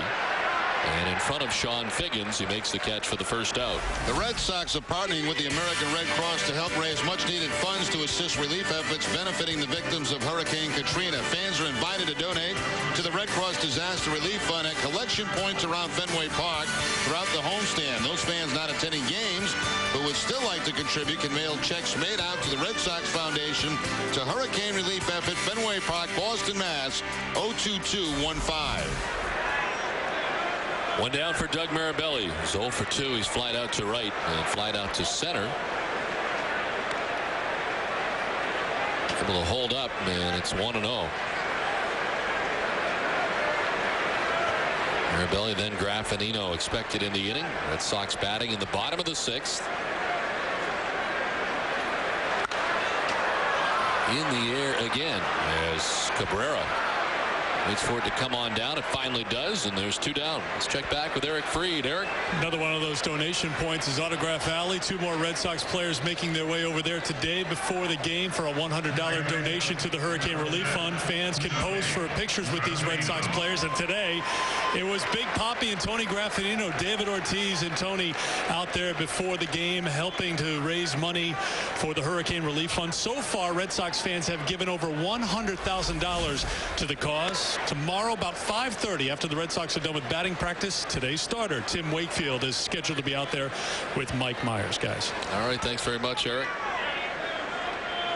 We appreciate all the efforts of Red Sox Nation here, as well as the players contributing their time. We'll see Tim Wakefield out there tomorrow, as Eric said. And Wakefield in a battle here tonight in the 6th inning with the Red Sox on top 2-1.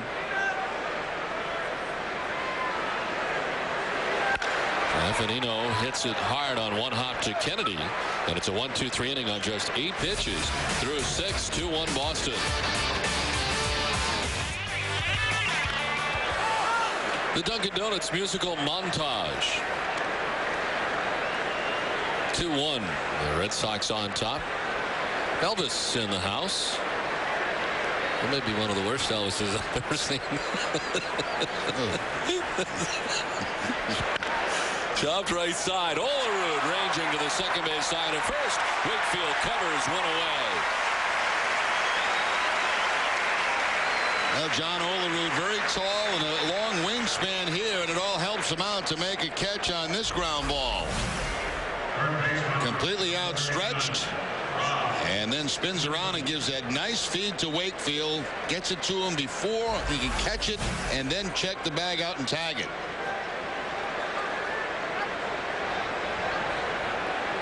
One down for Rob Quinlan, who has done the same thing twice tonight. That strikeout on 2 occasions. A strikeout in the 2nd, a strikeout in the 5th. I believe Elvis, that was his real hair. It looked like his real hair. Anyway, yeah, very natural. I mean, I can understand the outfit was certainly purchased somewhere, but that looked like his real hair. The glasses were solid Elvis glasses. The short and the backhand. Renteria's got it, and there's 2 down in the inning. Red Sox baseball in Nesson is brought to you by your New England Toyota dealers. by Sovereign Bank, the official bank of the Red Sox cable network. And by your Boston area Lexus dealers. Well, a 2-1 ball game so far tonight against the Angels, and this has the feel a little bit of a playoff type game. A low scoring, pretty good defense in this one. Good pitch as this one is hit in the air to left field. Ramirez headed over, and it's going to one-hop the wall. And he plays the carom quickly, but into second base with a 2-out double is Adam Kennedy. His first hit in the last 22 at bats, and it's a double. Been a few doubles tonight, sliced down that left field line. We saw Garrett Anderson do it. Now Kennedy, the left-handed hitter, will do it. 5 hits given up in this game by Wakefield. 4 of them doubles and 1 a home run.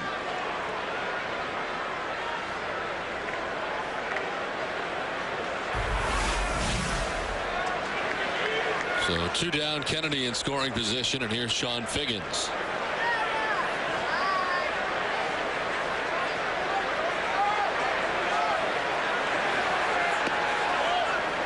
Figgins struck out swinging in the first, grounded out to shortstop in the third, fly to left in the 6th inning.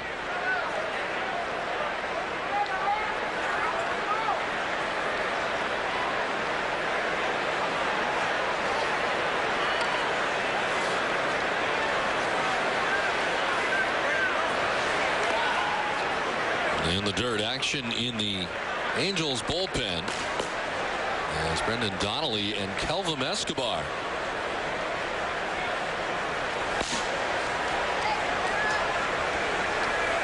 Escobar just coming off the disabled list. Called from his rehab stint, activated today. His last career relief appearances May of 2003. This is into left field off the bat of Figgins, trying to score as Kennedy throw off the mark. The run scores. Now the throw to second. They got him. Figgins went in very awkwardly at the bag also. But the run is in and scores to tie the score at 2. 7th inning stretch from Fenway. To the Red Sox, first of all, the double by Kennedy, then Figgins with the ground ball. Manning puts a good charge on this ball, but the throw's going to be a little bit off target. And you see Mirabelli coming out in front of the bag, and he'll get Figgins at second base, but that run does score and ties the ball game at 2. He hit that bag hard, didn't he, with the right ankle, and just popped right off. He didn't really injure himself, as the new pitcher on for the Angels is Brendan Donnelly. See, the 4 games this year against the Red Sox, 4 earned runs in 2 2/3 innings. Overall, the 55th appearance of the year for Donnelly. 8-3 working out of the bullpen. And on the grass at third is Rob Quinlan as Damon leads it off. John Lackey, 6 innings, 5 hits, 2 runs. He walked 4, 1 intentionally, and struck out 3, and no decision for the Angels starter tonight. Retired the last 5 Red Sox in a row that he faced. A good outing for Lackey. It was that one tough stretch where he had the 3 walks in a row and the wild pitch. Other than that, he pitched very well tonight against the Red Sox. Ended up with 110 pitches. A lot of pitches in that 5th inning. That's the reason that he's out of here after 6. 36 pitches in the 5th. Damon jumping back out of the way, and it's 2-1.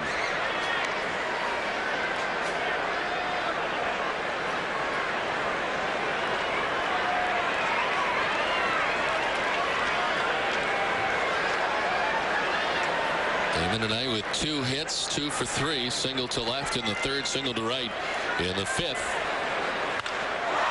3rd hit of the night for Johnny Damon. It's time now for a Sports Desk update. Here's Hazel May. Don, thank you. Hi, everybody. Coming up on Sports Desk, Randy Moss was sent packing to Oakland after the Vikings got tired of his act. We'll hear from the Patriots on how they plan to stop the Raiders' newest renegade in the season opener. Now back to Don and Remdog. Thanks very much, Hazel. Johnny Damon has a 3-hit performance here tonight, his first 3-hit performance since August the 19th when the Red Sox played the Angels. So he's doing it again here tonight against the Angels. Red Sox have the lead runner on. Renteria the batter.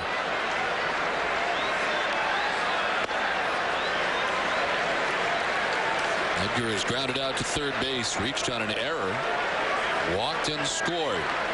Great sports week here in Boston. The Red Sox, Angels, of course the Patriots opening it up on Thursday night, and then the Yankee series this weekend.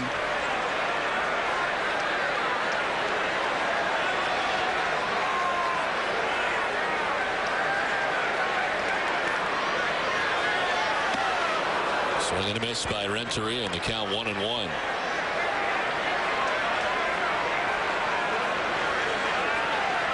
The weekend series against the Yankees.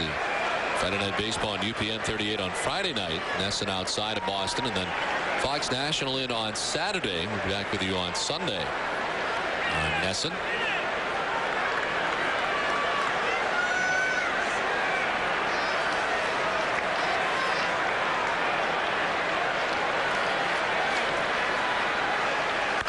This one fouled off to the right. Small, Chacon, and Johnson scheduled for the Yankees over the weekend. The Red Sox will send David Wells, Kurt Schilling, and Tim Wakefield to the mound in the 3-game series against the Yankees. Now, 2 of those pitches, I believe, the Red Sox have not seen, right? Small and Chacon. Correct. Certainly seen plenty of Randy Johnson.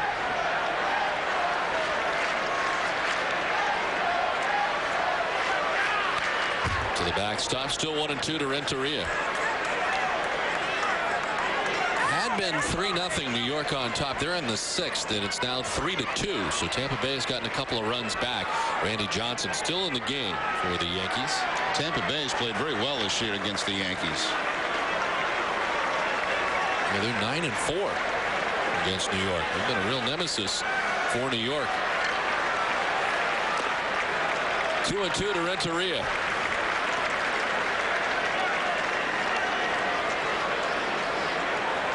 Donnelly allowing a leadoff single by Johnny Damon.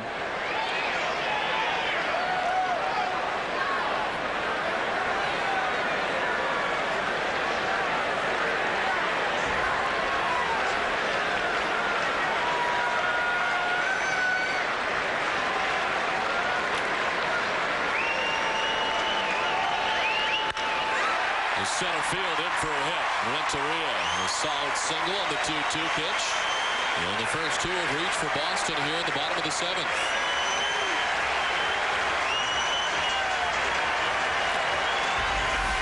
Both fastballs for base hits in this inning. The one by Johnny Damon. Now Renteria with a fastball above the belt. Shoots it right up to center field. And the first 2 hitters on for the Red Sox, and getting into the thunder now.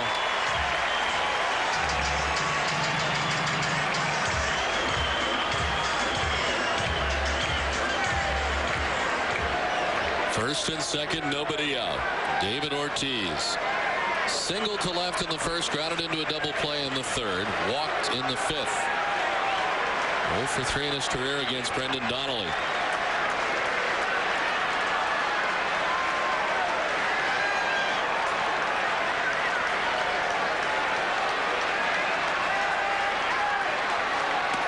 So a miss, a late swing from Ortiz. Esteban Yan and Kelvin Escobar up in the pen.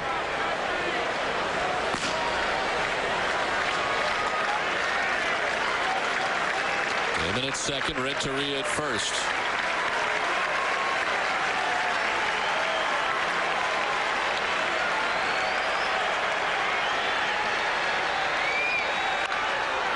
Popped up foul off to the left, and Ortiz down 0-2. This basically is a right-handed bullpen for the Angels. They have added Jason Christensen. They got him from San Francisco, a lefty, and they've called up a young player named Saunders, Joe Saunders, but a lot of righties down there in that bullpen. Matter of fact, last time we were in Anaheim, they didn't have a lefty in the bullpen.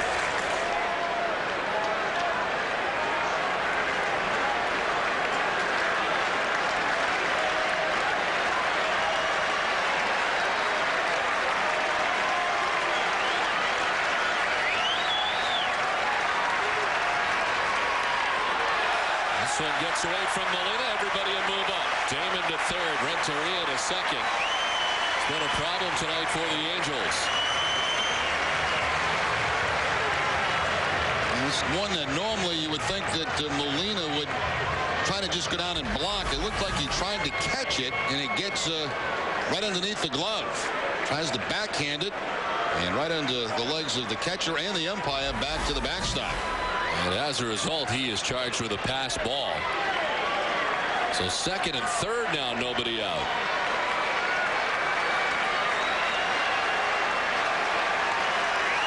The 1-2 to Ortiz. As a chase, and it evens up now at 2-2. So the single for Damon, the single for Renteria. The pass ball moves them both up. First base now open. Manny Ramirez waiting on deck.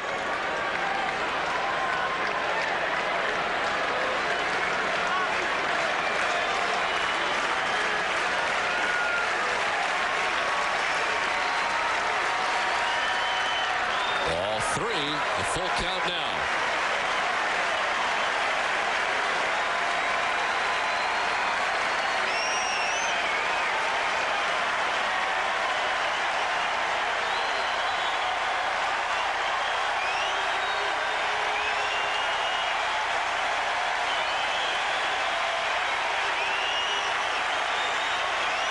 The 3-2 pitch from Donnelly. Ortiz strikes out. So an enormous strikeout for Brendan Donnelly, and it's good for the first out at the bottom of the seventh inning. Mike Scioscia quickly out of the Angel dugout after the strikeout. Pitch that's up above the belt.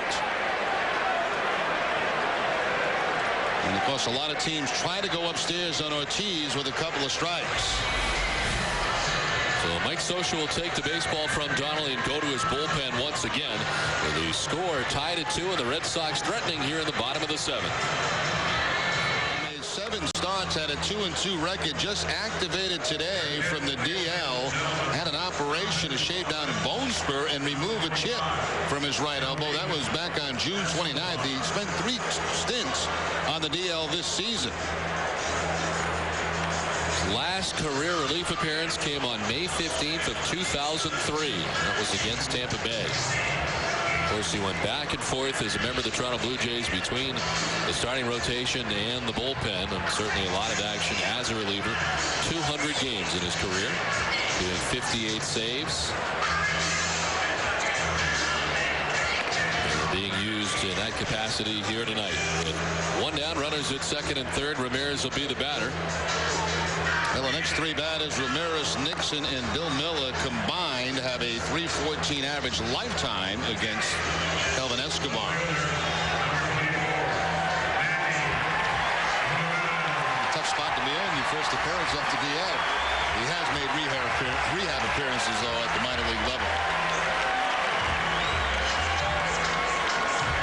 Manny tonight has struck out swinging, doubled to right, and walked.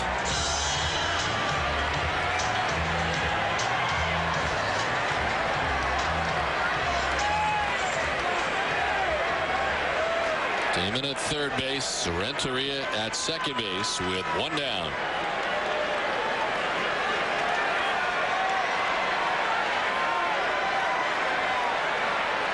One-time call to beach ball comes onto the field in center. Or balloon.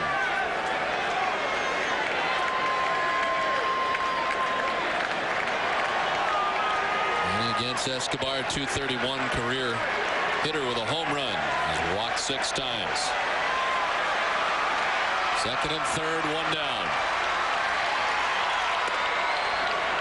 Framed by Molina, but ball 1.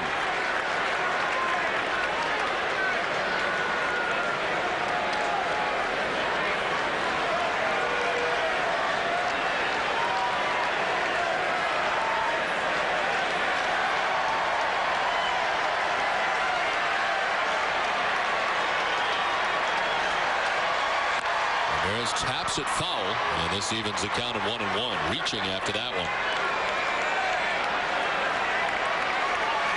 Kelvin Escobar, 28 years old, from Venezuela. Last year in his first season in Anaheim was exclusively a starter, 33 games. He started and ended up with an under .500 record individually. He was 11-12 last season. In his first year in Anaheim after spending his entire major league career as a member of the Toronto Blue Jays. He's ready with the 1-1. Ramirez cranks it foul off to the right. Escobar, who is a pretty hard thrower, now throwing at 93 miles per hour at that last delivery. Mentioned the stints on the DL this season for him.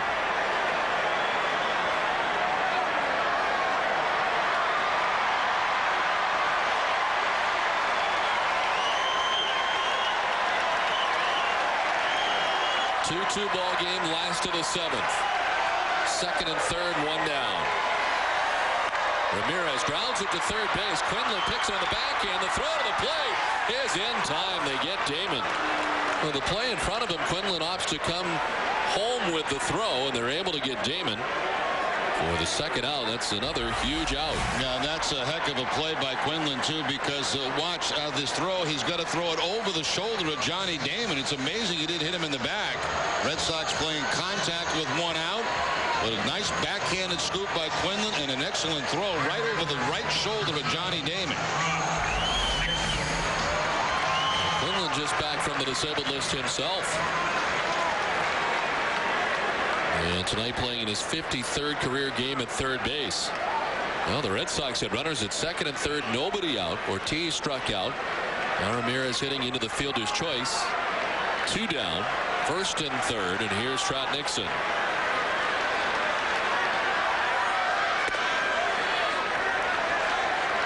Nixon is 0 for 3 tonight. He's grounded out twice and popped out to third.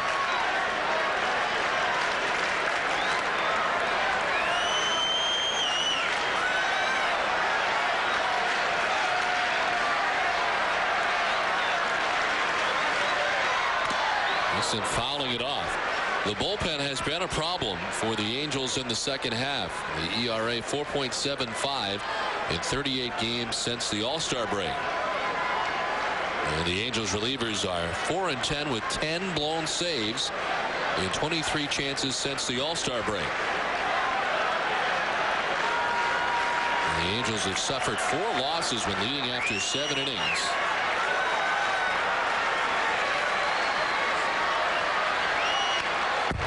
Nixon fouls it off, and it's 1-2. Here's one Trot would like to have back right there. That ball right down the middle of the plate, and Nixon fouling it straight back.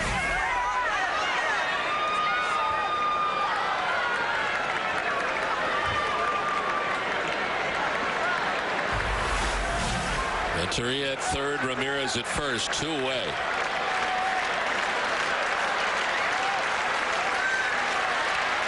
Nixon stays alive. 94 that time from Escobar.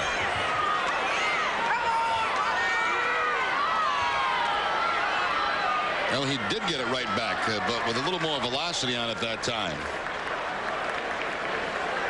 Once again, the fastball this time at 95 from Escobar. Almost the exact same location, and again Nixon fouling it back.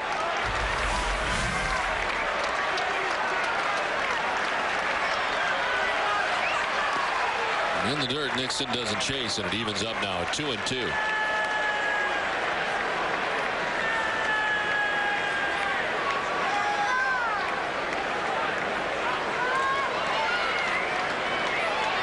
Angels winners of 4 of the last 5 games. Finishing up a homestand, they have dropped the last 4 road games. And trying to get out of a major jam here in the bottom of the 7th inning, a strike away from doing just that. Nixon cues a foul off the end of the bat. Erstad at first base playing behind Manny with the 2 outs, and the left-handed hitter at the plate trying to give himself a little bit more range on that side.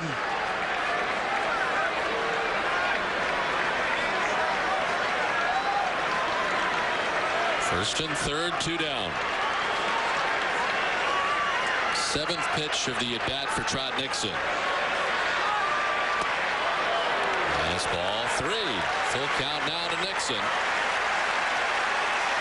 Well, after a couple of fastballs that Trot had good swings on, tried to put him away with a couple of splitters. And Trot laying off the off-speed pitch here.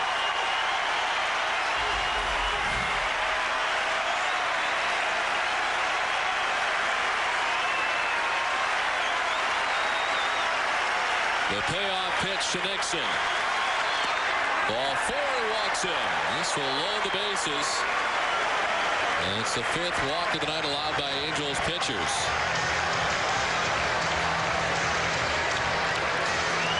Talked about the bullpen numbers. They have struggled against the Red Sox. 6.89 as a group. 12 earned runs in 15 2/3 innings for the Angels relievers against the Red Sox. Bases loaded now, 2 down in the inning. Bill Miller the batter. Miller rolled for 3 tonight.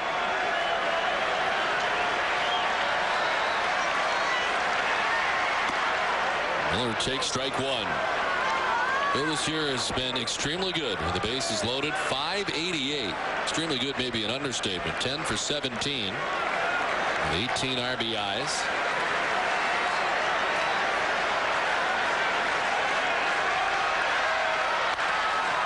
Fouled off to the left, and that'll get back into the seats. Rob Quinlan gives chase.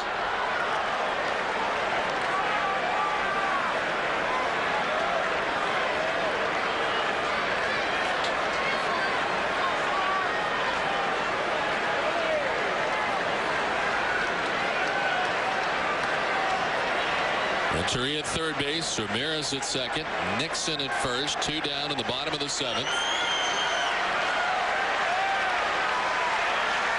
The 0-2 to Bill Miller. Miller strikes out to end the inning, and miraculously the Angels get out of the jam unscathed. Tied at 2 at the end of 7th.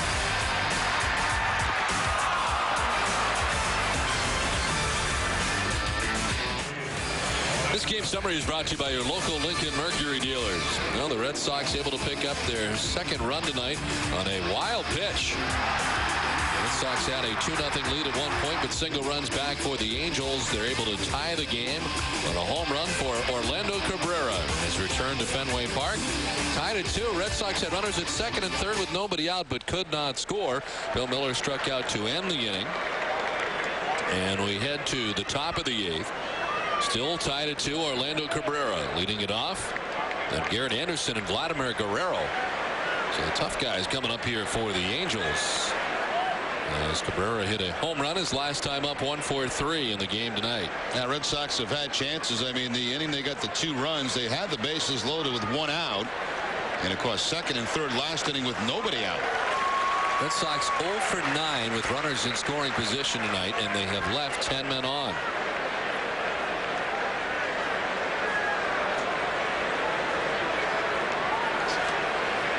The inning they did not leave a man on was the 6th.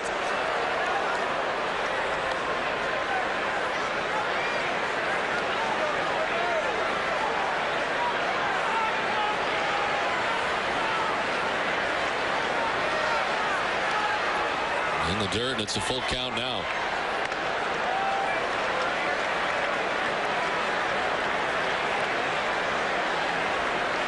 A home run for Cabrera's last time up, the 7th of the season. As Garrett Anderson waits on deck, he's got 2 doubles. Inside gets away from Mirabelli. Down to first base goes Cabrera.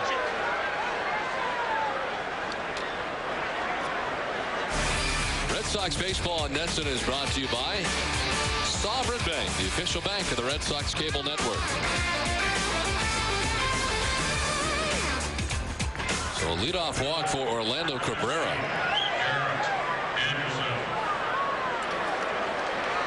Third walk given up by Tim Wakefield tonight. And the first 2 were intentional to Vladimir Guerrero in the 1st and then in the 6th. Now Garrett Anderson.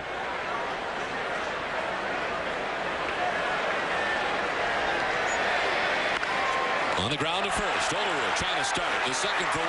Relay to first. The double play. 3-6-3.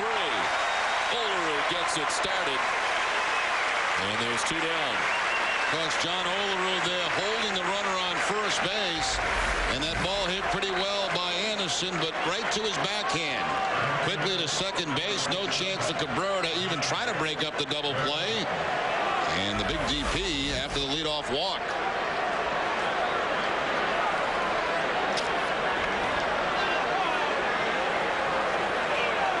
Two down for Vladimir Guerrero. He's been on base 3 times. The center field falling fast. Damon on the move, won't get there, and it falls into shallow right center field. A 2-out base hit for Guerrero. The league leaders are brought to you by Olympia Sports. Stop by Olympia Sports during their 30th anniversary celebration for a chance to win a 2006 Hummer H3 category batting average in road games. Nobody better than Vladimir Guerrero, last year's MVP in the American League.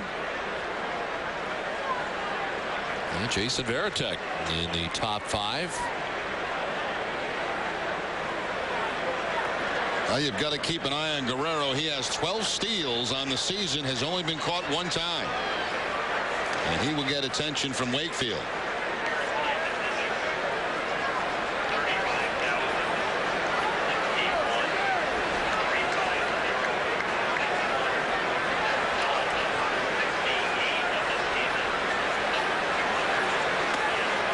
In there for a strike.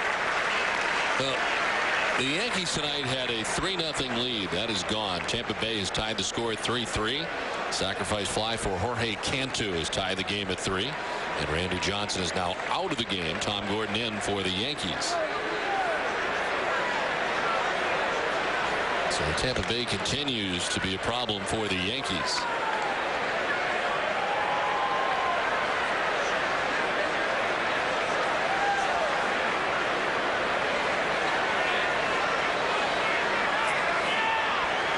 Gets his lead off first. The 0-1 to Erstad. 1-1 now to the Angels first baseman. There is action in the Red Sox bullpen, and that action is Jonathan Papelbon.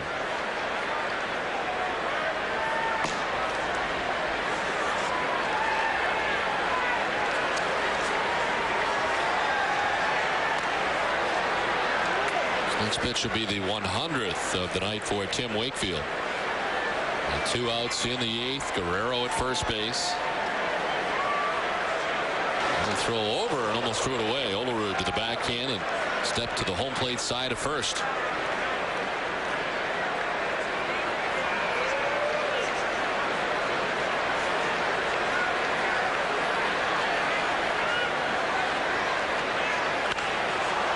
In the air to shallow left. Renteria out. Ramirez in. Manny makes the running catch that concludes the top of the 8th. 2-2 ball game into the bottom of the 8th. Tied at 2. Elvis wants a run as we head to the last half of the 8th. The Red Sox will send the bottom third of their order up. Olerud, Mirabelli, and Graffinino.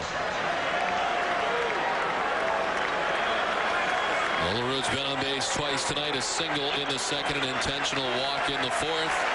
Popped out to second base in the 6th. Escobar back on the mound for the Angels. Olerud takes strike 1. 93 miles per hour on the pitch from Escobar.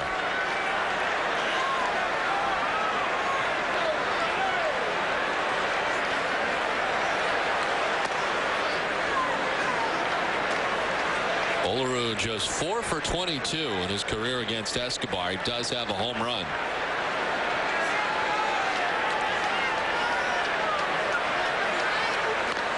Taps a foul off the end of the bat, and it's a ball and 2 strikes to Olerud.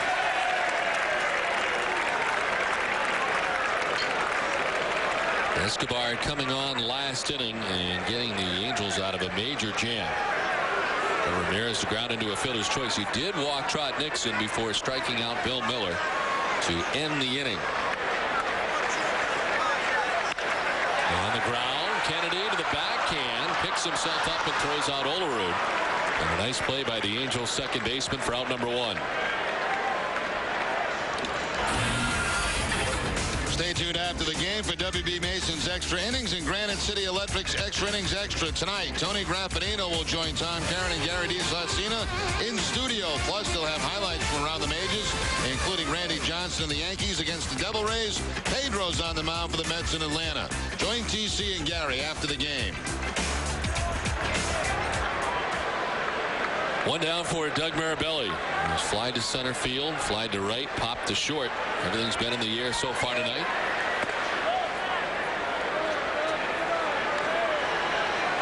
Look around this infield for the Angels. Erstad 3 errors, Kennedy 5 errors, Cabrera 5 errors.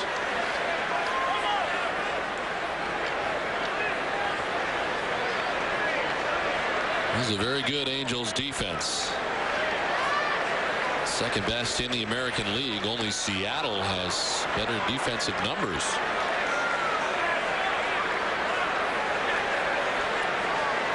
The Angels with a game-and-a-half lead over the Oakland A's to begin the day. And the Angels have more road games left than they do home games. They get to 10 remaining home games, 16 left on the road, including this 9-game road trip that begins tonight. Swing and a miss, and it's 1-2 to Mirabelli.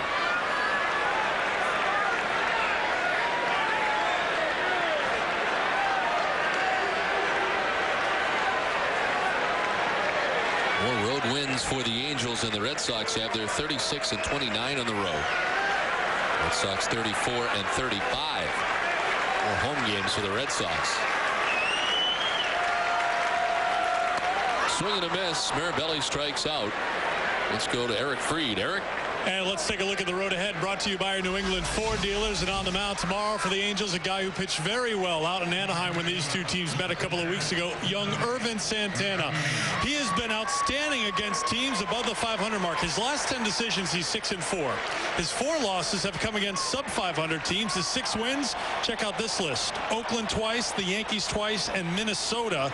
He's also knocked off the Red Sox, so we know what he's been able to do against the Sox. We'll see what he's able to do on the road, where he's had not great success. 1-3 on the road this year, 7-3 at home. I know, Jerry, you came away very impressed with this youngster. You'll see him again tomorrow. Yeah, that's right, Eric. One of the top pitching performances of the year against the Red Sox on that last swing through Anaheim. Swing and a miss for Tony Graffinino to even the count at 1-1. 0 for 3 in the game tonight is Graffinino. Strikeout, 2 groundouts.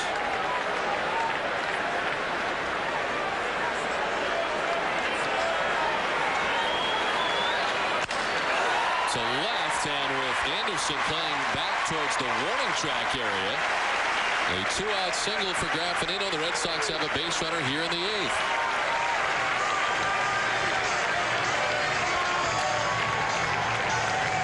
Sounded like a broken bat base hit here by Graffinino. The fastball is going to be inside. He gets it down around the label of the bat and drops it into left field for the base hit.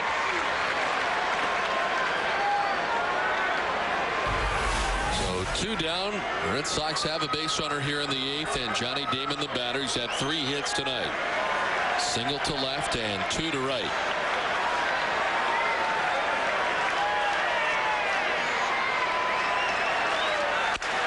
Broken back grounder to Cabrera.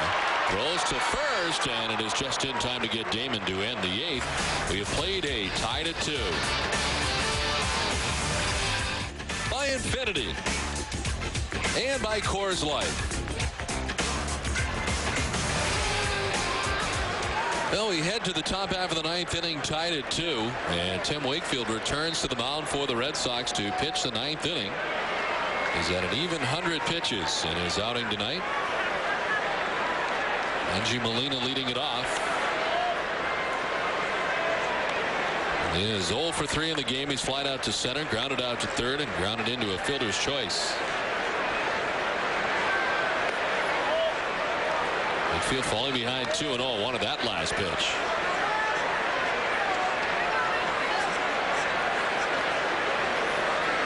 Now the 2 runs on 7 hits. There's a strike, 2-1. 6 strikeouts tonight for Tim Wakefield. He's walked 3. 2 of those walks were of the intentional variety, and both times Vladimir Guerrero intentionally walked.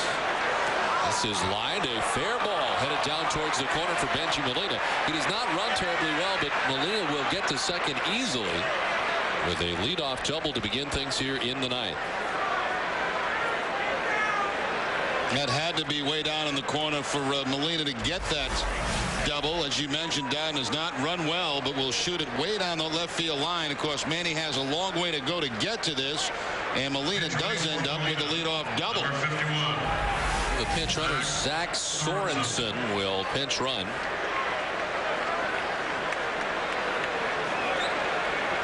Benji Molina at second base represents the go-ahead run here for the Angels.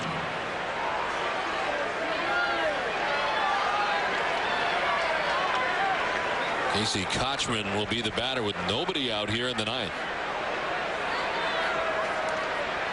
Kochman 0 for 3. He's popped out to short, struck out swinging, and grounded out to first base.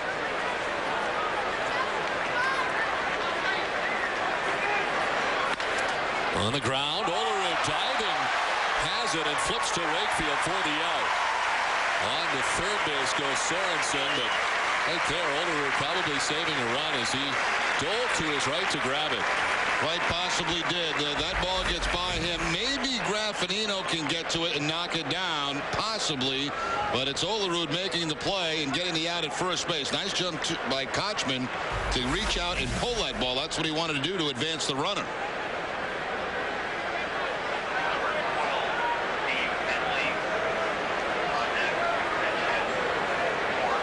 So Sorensen getting to third base with one down. And we'll have a pinch hitter for Quinlan. Steve Finley, who has had such a tough season offensively and now has been relegated to the bench for the most part, comes off the bench to make a pinch hitting appearance here in the ninth.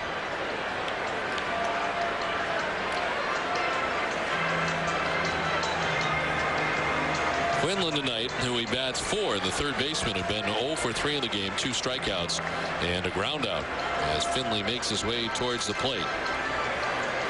Red Sox with action in the bullpen. Myers and Bradford up for Boston. Pinch hitting for Quinlan, number 12, Steve Finley. He made his first appearance in the last 7 games on Sunday. And what was a very, very tough month of August for him. He was 9 for 63, hitting at just 143 in the month. Finley with a big swing and a miss. Well, run support has been a very key issue for Tim Wakefield. In his 14 wins, he's got 91 runs. That works out to be 6.5 runs per game. The other 14 starts, just 1.4 runs per game, and tonight he has received just 2 runs from the Red Sox offense. Comes into tonight's action 14-10 on the season. Chop to second. Graffinino comes home, and they've got him in a rundown back towards third, and he will be tagged out by Miller. In the meantime, jumping up into scoring position is Finley, getting to second. And the Red Sox bringing that infield in, and it works out great. Both teams have tried contact in this game, and both teams have had runners caught at home. One thing Sorensen did well here is he got caught in a rundown, and that gave Finley a chance to get in a scoring position. Finally tagged out by Bill Miller, but by the time all that was going on, Finley gets to the second base.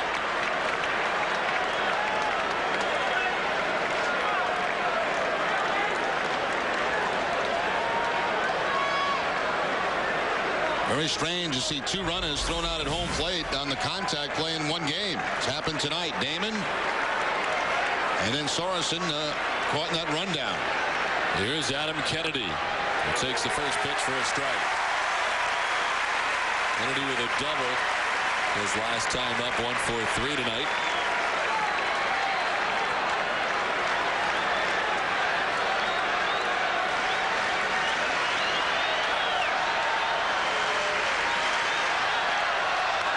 He taps it foul. Wakefield's ahead 0-2. This capacity crowd of 35,061, the 213th consecutive sellout. And Fenway Park standing with a count of 0-2 to Adam Kennedy.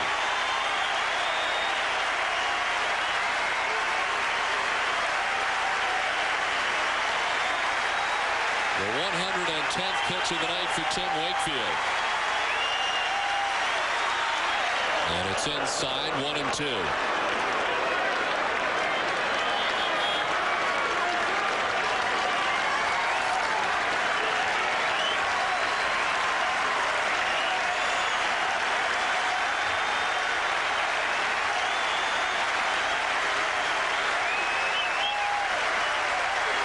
Kennedy strikes out.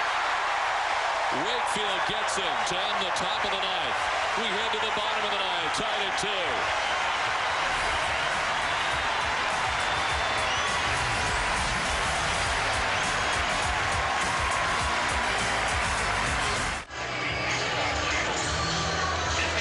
Well, some players in that inning for the Red Sox helped keep the Angels off the board, and this one here by John Olerud possibly keeping that ball out of right field. And then on the contact play, Graffinino with the throw to home. Mirabelli running the runner back to third base. They eventually get the tag out. Finley goes to second, but the strikeout against Adam Kennedy to end the inning. One of the best knuckleballs of the night right there for Wakefield. Defensive changes for the Angels. Staying in the game is Steve Finley into center field. From center to third base comes Sean Figgins. And the new catcher, Benji's brother, Jose Molina. New pitcher for the Angels, Scott Shields, to pitch the ninth. Scott Shields, 83 strikeouts in 79 2/3 innings. A .210 batting average against. 2-2 game, last of the ninth. Renteria, Ortiz, Ramirez. Strike one from Shields. And a pretty good job tonight from the Angels bullpen so far. Not only a third of shutout pitching. How about Kelvin Escobar in his first relief appearance since 2003, when an inning and 2/3. Shutout pitching, allowed one hit, struck out two, walked one. And the job by Tim Wakefield, second time this season he's given the Red Sox 9. The first time was in a losing cause against the Yankees.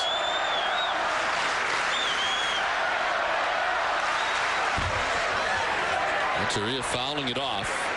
The Red Sox closer up in the pen, Mike Timlin.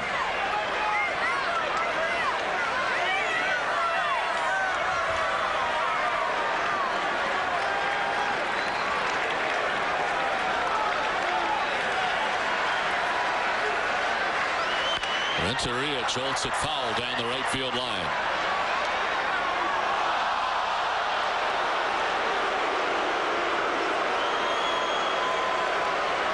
Edgar 1 for 3 tonight with a walk. He has scored a run.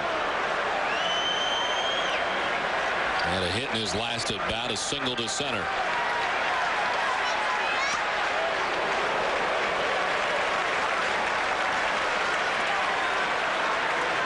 Shields, the fourth pitcher used tonight by the Angels.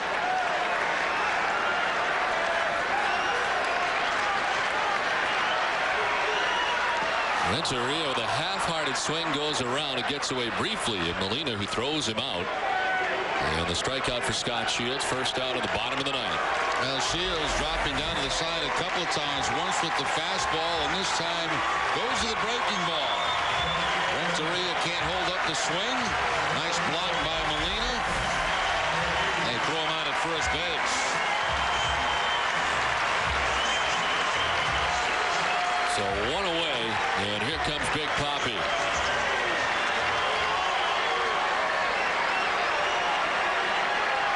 Ortiz 1 for 3 in the game tonight. The single back in the first inning.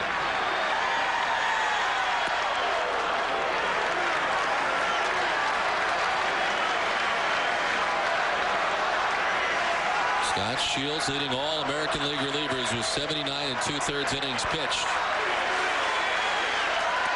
And second in strikeouts with 83. Make it 84 now with his strikeout of Renteria to begin the inning. The shift on for Ortiz.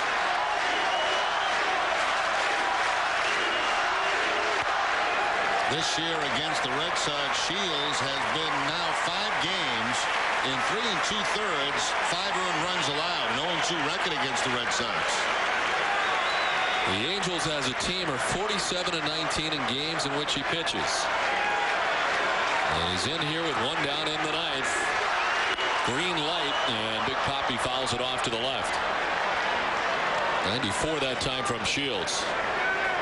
Now that was not a pitch on a 3-0 count to just get one over for a strike. He had a little extra zip on this, knowing that Ortiz would probably have the green light.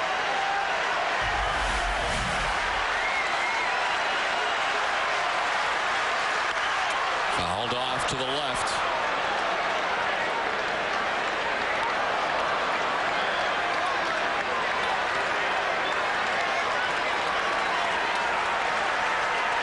The Red Sox had a 2-0 lead. They got 2 in the 5th. The Angels are running the 6th. They're running the 7th.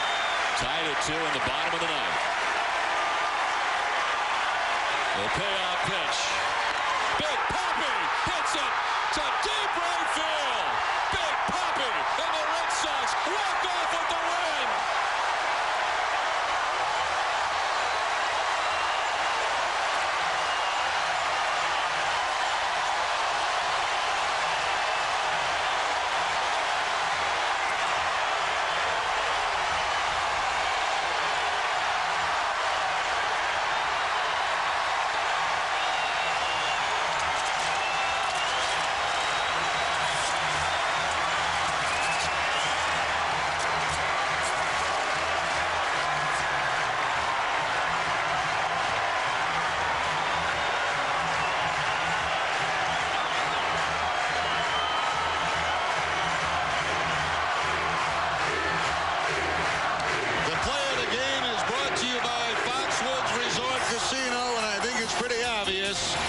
this has become a regular thing for David Ortiz, the walk-off home run.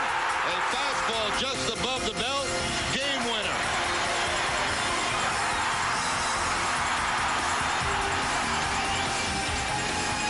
In dramatic fashion, the Red Sox win tonight 3-2.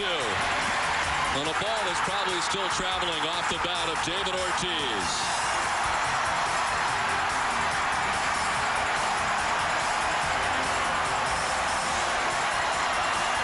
Let's send it.